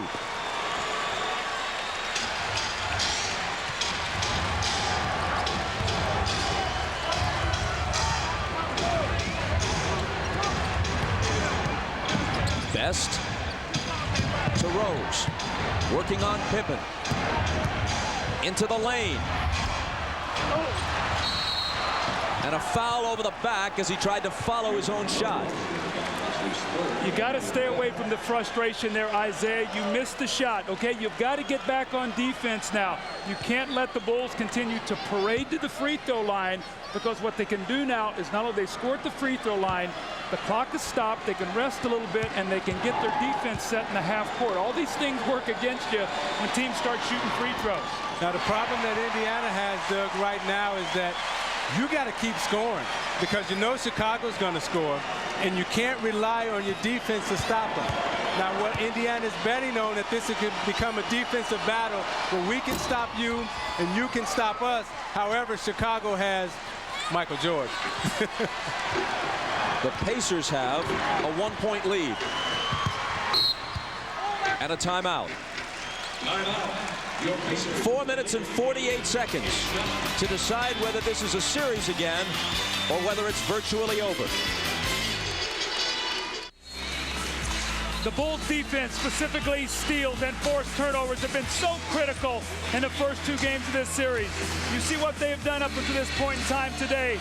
25 plus steals, plus 24 forced turnovers, plus 34 point differential off those forced turnovers. And here's what they've done today. It's been an entirely different story. -1 in steals, -2 in forced turnovers, and -7 in points off turnovers. So if the Pacers can win the game today, and it's a big if, winning by 1 right now, that will be the story. And Bird has come back with Smits in the game, and that tells me that he understands that they need to score. And from here on, they're going to try to outscore Chicago as opposed to out-defend them. And a significant foul, 5th on Longley, 5th on the team. Chicago now joins the Pacers in the penalty with 4:46 left. And Indiana has been one of the best free throw shooting teams in the league this year. Could the free throw line be the difference in the last 4:46? When you look at Indiana right now, everyone has done their job extremely well. They got 38 points off the bench. Now they just have to finish and close.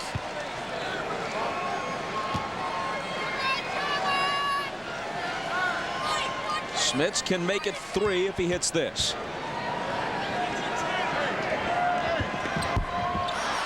Pippen has the rebound.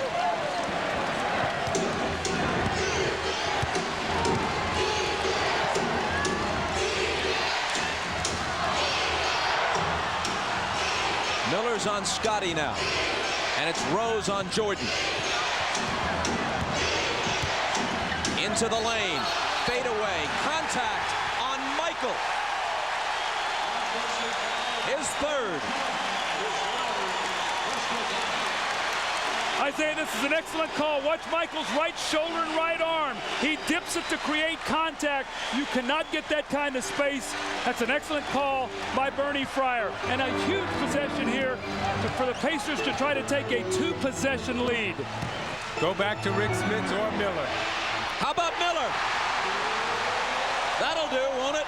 Yeah, you got to put your best players in the game right now and get them the ball. Pacers by 5 after the 3. Michael cuts it to 3. He has 24. Now Travis Best has to be very careful delivering this ball. The Bulls are really shooting the gaps, looking for steals. And the Pacers are going to give it back. Antonio Davis with the offensive foul. It's his 4th. Watch Michael shoot the gap. Reggie fades. Michael barely misses that, and Reggie steps back and buries the 3. And then Michael Jordan follows it up with a little jump shot of his own to pull his team back to within 3. If this were a regular season game, I doubt Reggie Miller would be playing. He continues to hobble. And Chicago gives it right back. Scottie Pippen looked at Michael Jordan that time and he said, look, I've got Reggie Miller on me. He can't guard me. But he can shoot.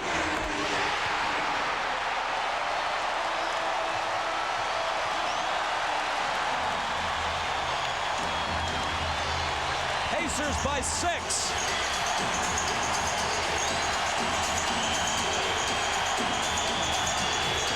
Steve Kerr and Best got a piece of it, and here they come.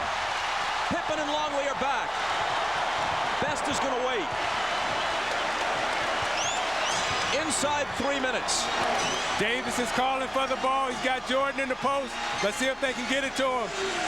Said bring it down and punch it in.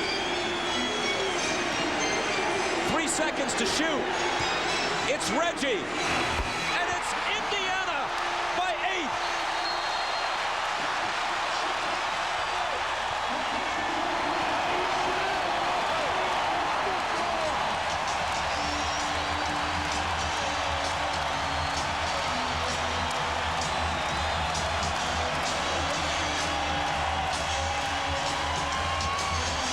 A man who has made his entire reputation on pressure baskets in the playoffs, averaging 24, 25 points a game in the postseason. Not through the first 2, but today at home with the whole series and season on the line and hobbling through an injury, Reggie Miller has brought the Pacers to the brink of victory. You're watching the NBA on NBC.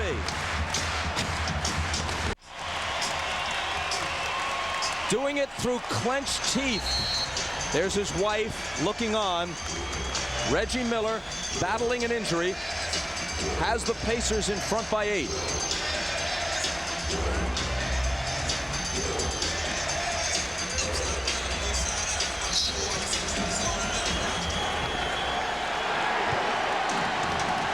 It's Kerr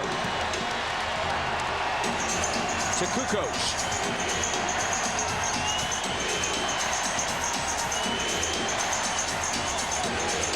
Kerr for 3, and he was fouled by Jalen Rose, which means Kerr will shoot 3 free throws. Now, if you're Indiana right here, you have to be extremely careful. You can't foul the 3-point shooter. You watch Jalen Rose run at him, tries to get out of the way. Kerr does a good job of leaning into Rose. But if you're Indiana right now, Doug, you got to keep scoring because Chicago's going to put points on the board. You can't feel safe right now. Yeah, you can't start celebrating too soon. If Steve Kerr makes both of these free throws after the first one here, it's going to be a 5-point game. That's only 2 possessions. So they've got to keep playing here. And like you said, keep looking to score. You can't get defensive right now. Kerr doesn't get to the line all that often, but he's a 92% free throw shooter. Well, Mullen, who shoots 94%, missed one earlier.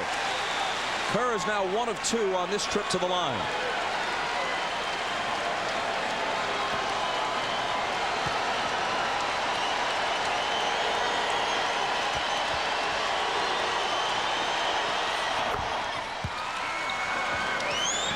Indiana by 6 as the clock winds down toward 2 minutes. Travis Best has played since the 3:32 mark of the third quarter. So Larry Bird, as we see Best go to the basket, has made the decision that he is going to be the guy to take us home. Rodman fouls out of the game on that play.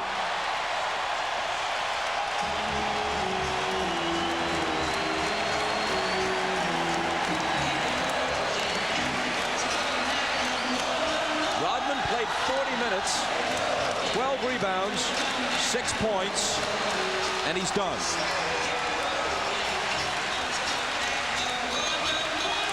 The speed and quickness, Travis Best just breaking Steve Kerr down, and you see it right there. He pokes him right in the eye. No question about that foul.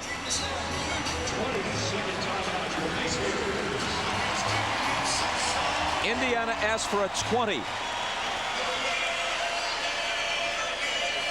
Our coverage, of course, continues tomorrow as we follow the NBA playoffs. We're out west. First, we go to New York for showtime at 3 Eastern. Then it's Game 4 of the Jazz and the Lakers. Utah in front 3-0 and possibly heading for a rematch with Chicago in the NBA Finals. But not if these Pacers have anything to say about it.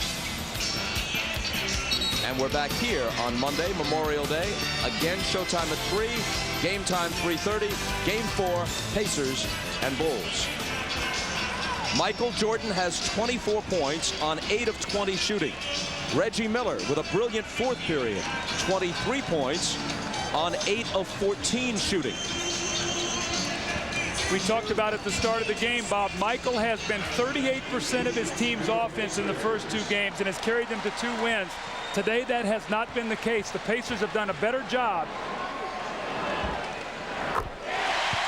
You know, Doug, when you look at Travis Best at the free throw line, Larry Bird told us yesterday that he wanted to keep Mark Jackson to about 28 minutes, and he wanted Travis Best to play the rest because he felt that they could use Travis Best's speed in this game.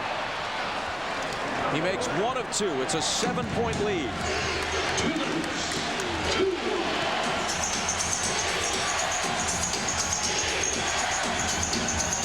Michael trying to bring him back. Kukoc for 3. It was halfway down and popped out. Longley trying to follow. Will come to the free throw line.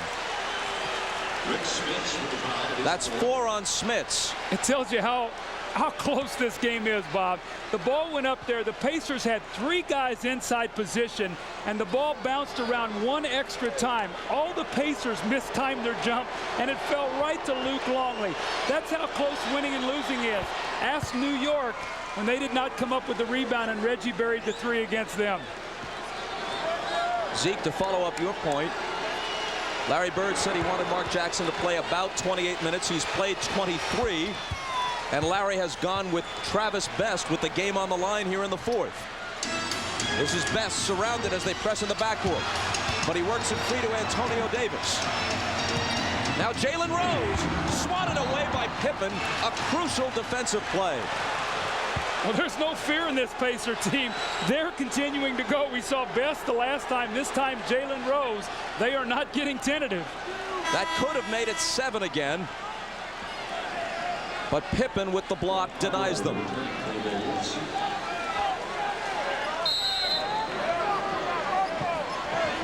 Longley a foul away from joining Rodman. Miller for 3. That may have finished the Bulls. 26 for Reggie. Kukoc. He was fouled by Davis, and now Kukoc will shoot 3 times. 5 on Antonio Davis. Sideline out of bounds play. You know Reggie's coming off a screen. Tony Kukoc does not switch. Scottie Pippen tried to get back in there. You switch that play. You do not let Reggie come off and catch and shoot. And his teammates just looked around at him like, Tony, you got to get out there. And Doug, as Phil Jackson told us yesterday, he was concerned about an explosion from Reggie Miller. He thought Reggie Miller could come out and get 26 to 30 points tonight, and right now he's stuck on 26. 11 of them in the fourth.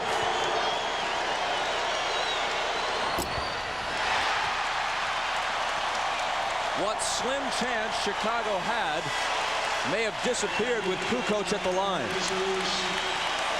He could have gotten them 3 points without the clock moving at all, but he misses the first 2.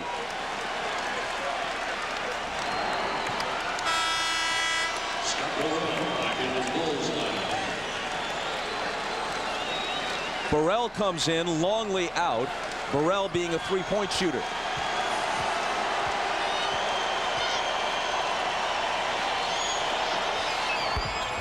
One of 3 for Kukoc, who has not been shooting free throws well in the playoffs anyway. Only 59% coming into this game. Bob, if you count the playoffs this year, the Pacers are 26-0 when they score 100 points. Well, today they have 101.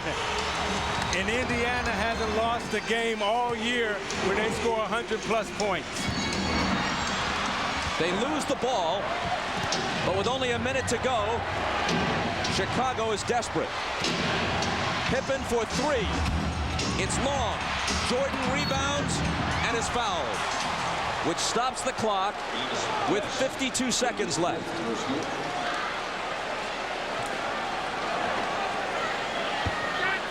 Twice before, the Pacers have come home down 0-2 in the Eastern Conference Finals, in 94 against the Knicks and in 95 against the Magic. Each time they won both games at home to knot the series and eventually push it to the limit.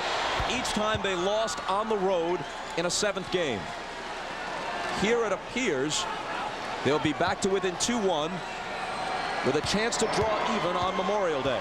Bob, they're going to see some full court pressure, though. They cannot turn the ball over. The guy throwing the ball in is going to have to be very, very solid here. The Bulls are going to come after them.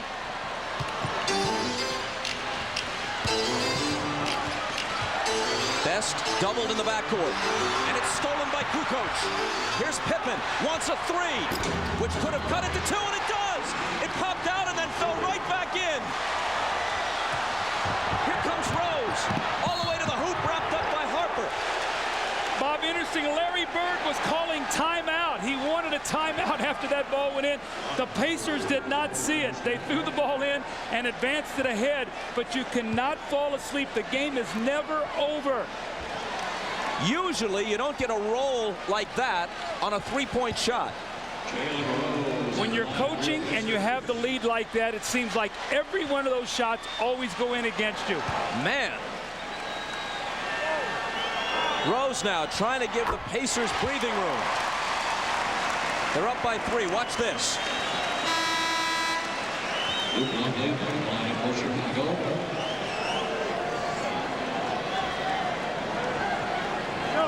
See, now this free throw is big because it keeps the lead to 2 possessions. Otherwise a miss and the Bulls can tie it with a 3-point play or a 3-point shot, and there's still 2-to-1 possessions in terms of 36 seconds on the clock. So the Bulls can get 2 shots to 1 here. Rose makes them both. Timeout Chicago. 36.1 on the clock. I don't imagine you're going anywhere, so we'll be right back.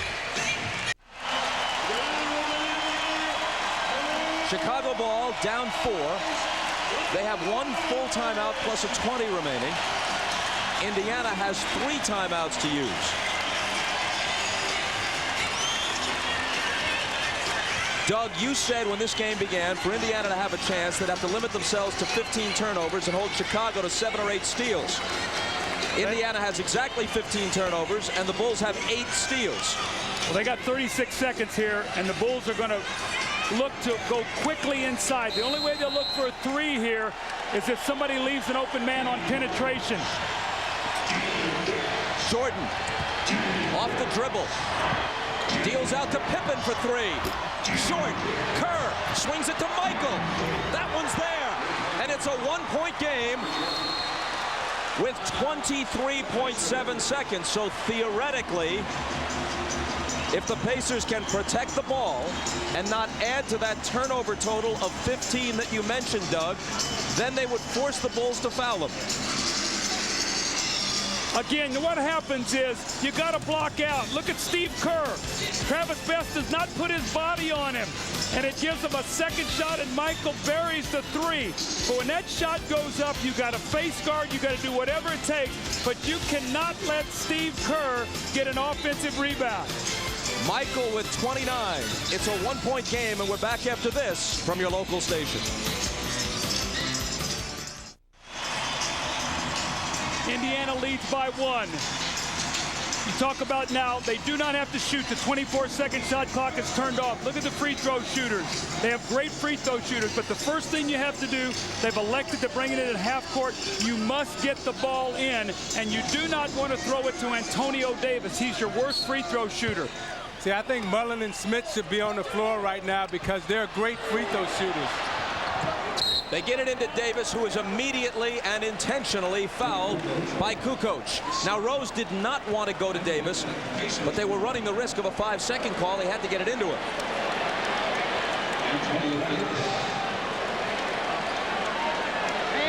I was a little bit surprised that Larry Bird didn't put all of his best free throw shooters out there, knowing they're going to foul. Then you can make the defensive substitution.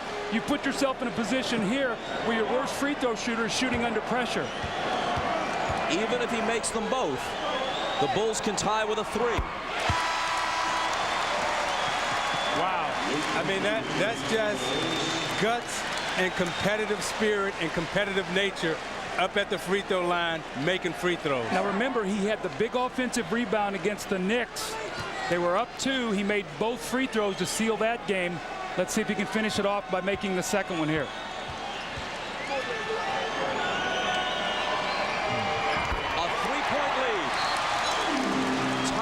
Chicago. Now, coming into this game, Chicago had hit only 4 of 22 from three-point range in their 2 victories in Chicago. Today, they're 8 of 16 from behind the arc. And it was the Pippen 3 and then the Jordan 3 that brought them from way back to this point. See, Bob, I think there's enough time for Chicago to go for a quick 2 and then foul. They don't necessarily need a 3-point shot right now. But, Doug, maybe Larry Bird understands something better about his players than we do. You know, when you step up on that free throw line, you got to have a lot of courage to make free throws. And some of the best free throw shooters in the league right now who have good field goal percentages or good free throw percentages can't step up to the line and have enough courage to make free throws, and Bird knew Davis could do that. With a little more than 2 minutes to play, the Pacers led by 8. Well, Reggie Miller with tremendous shooting, reading the screen, fading back for the 3, the pump fake, and the 2-point shot. The sideline out of bounds play. He catches the Bulls, they don't switch it, and he buries the big 3. So Reggie has made some critical shots today. But Isaiah, remember, Matt Gook is talking about it in that New York Pacer game before. Many times the shot that hurts you is the one you don't rebound and you get the kick out for the open 3. That's what happened the last possession when they did not block out Steve Kerr. Yeah, the last possession also, you saw Jordan trying to put it on the floor, get Jalen Rose up in the air and try to get a foul. Look for Jordan to try to do the same thing or go inside quickly to a post-up on Rose.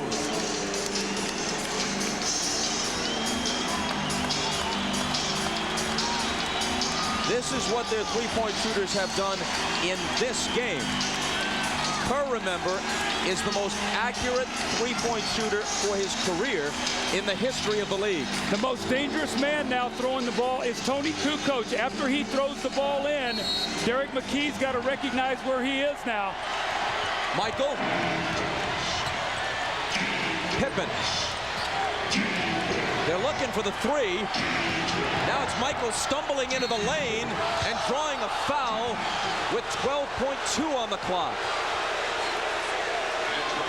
So that's exactly what you want to do with that amount of time left on the clock. If the quick three is there, you take it, you look for it, you see it, try to go for it, now you put it on the floor, try to draw the contact, try to draw the official's attention, try to make him call a foul. Now how big is this? That's 6 on Antonio Davis. And Davis is done, as Larry knows. And when you look at Larry Bird again, he's playing against his own mentality when he looks at Michael Jordan. That's why the smile is there. Yeah, because Larry would have done the same thing. He would have dribbled in there, thrown his body in there, and said, give me 2 free throws. He's done the same thing. Yeah, it's a smile, Zeke, but it's a rueful smile after that call. Michael has made 9 of 10 at the line, just 9 of 21, as you see, from the field. Now, if Michael makes both of these, oh, he misses. The one thing I do not have Rick Smith throw the ball in.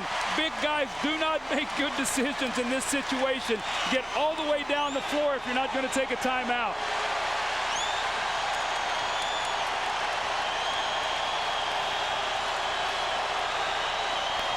.30 for Michael and a 2-point game.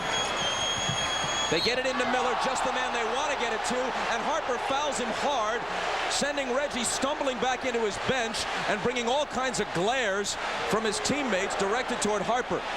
And Harper appeared to be extending a hand there, wanting to say to Reggie, hey, look, didn't mean it.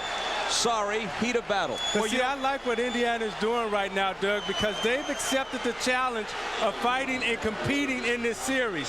You know, they could have easily come out and accepted the loss. You see Harper knocks Reggie into the stands right there. Reggie trying to get away, waiting for the foul. No, he's going to get fouled. Harper comes and gives him a nice shove, and you see Davis stand up and say, hey, we're here.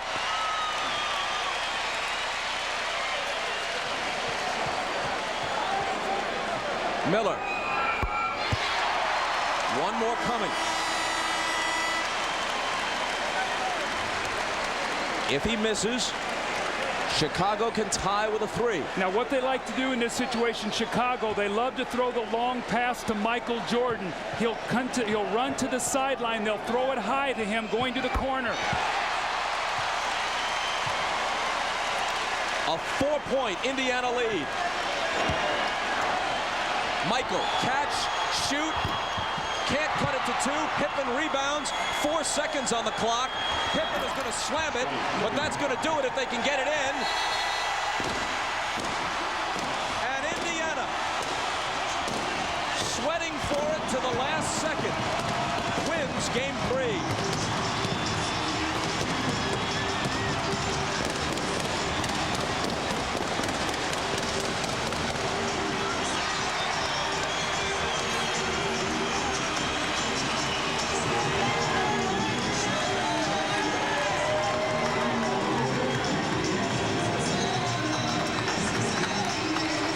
Reggie Miller is with Ahmad. All right, thanks, Bob. Reggie, a brilliant 4th quarter from you on the bad ankle and all, but you guys just would not give up. Well, understanding that Chicago was going to come in here really with no pressure on them, trying to get game 3. History tells us that they're very strong on game 3s. We just wanted to come out and play with better intensity that we had down in Chicago, and you know, our bench really played great for us. It really kept us in the game, and you know, shots just started to fall for us. A lot of people thought that this series was about over. Chicago comes there, win 1, they ended on Monday, but obviously that did not affect you guys feeling that you could get back in this series. Well, we have a lot of pride. You got to understand, we got some veterans on this team that we worked hard this year to win 58 games, and understanding this is going to be a dogfight. You know, we're going against the world champions, and we've been crying too much about the officials. I was telling the guys, just don't worry about that. Let's just come out and play hard and let the chips fall where they may. They talked about adjustments, thought you were all out of adjustments, but you came out today and they made your adjustments with the strength you got off the bench. Well, like I said, our bench really didn't do too much in the first 2 games, and I think they took that really personal, and they really wanted to come out in game 3 and show why we have the best bench in the league. What about the condition of your ankle? Well, I heard something pop, and you know, it's still hurting pretty bad, but I'm going to get some work on it, and we'll see what happens from Monday, I think. All right, great game, Reggie. Thank you. We'll see you on Monday. Okay. All right, back to you, Bob. Wow, it was some game. And again, the final score.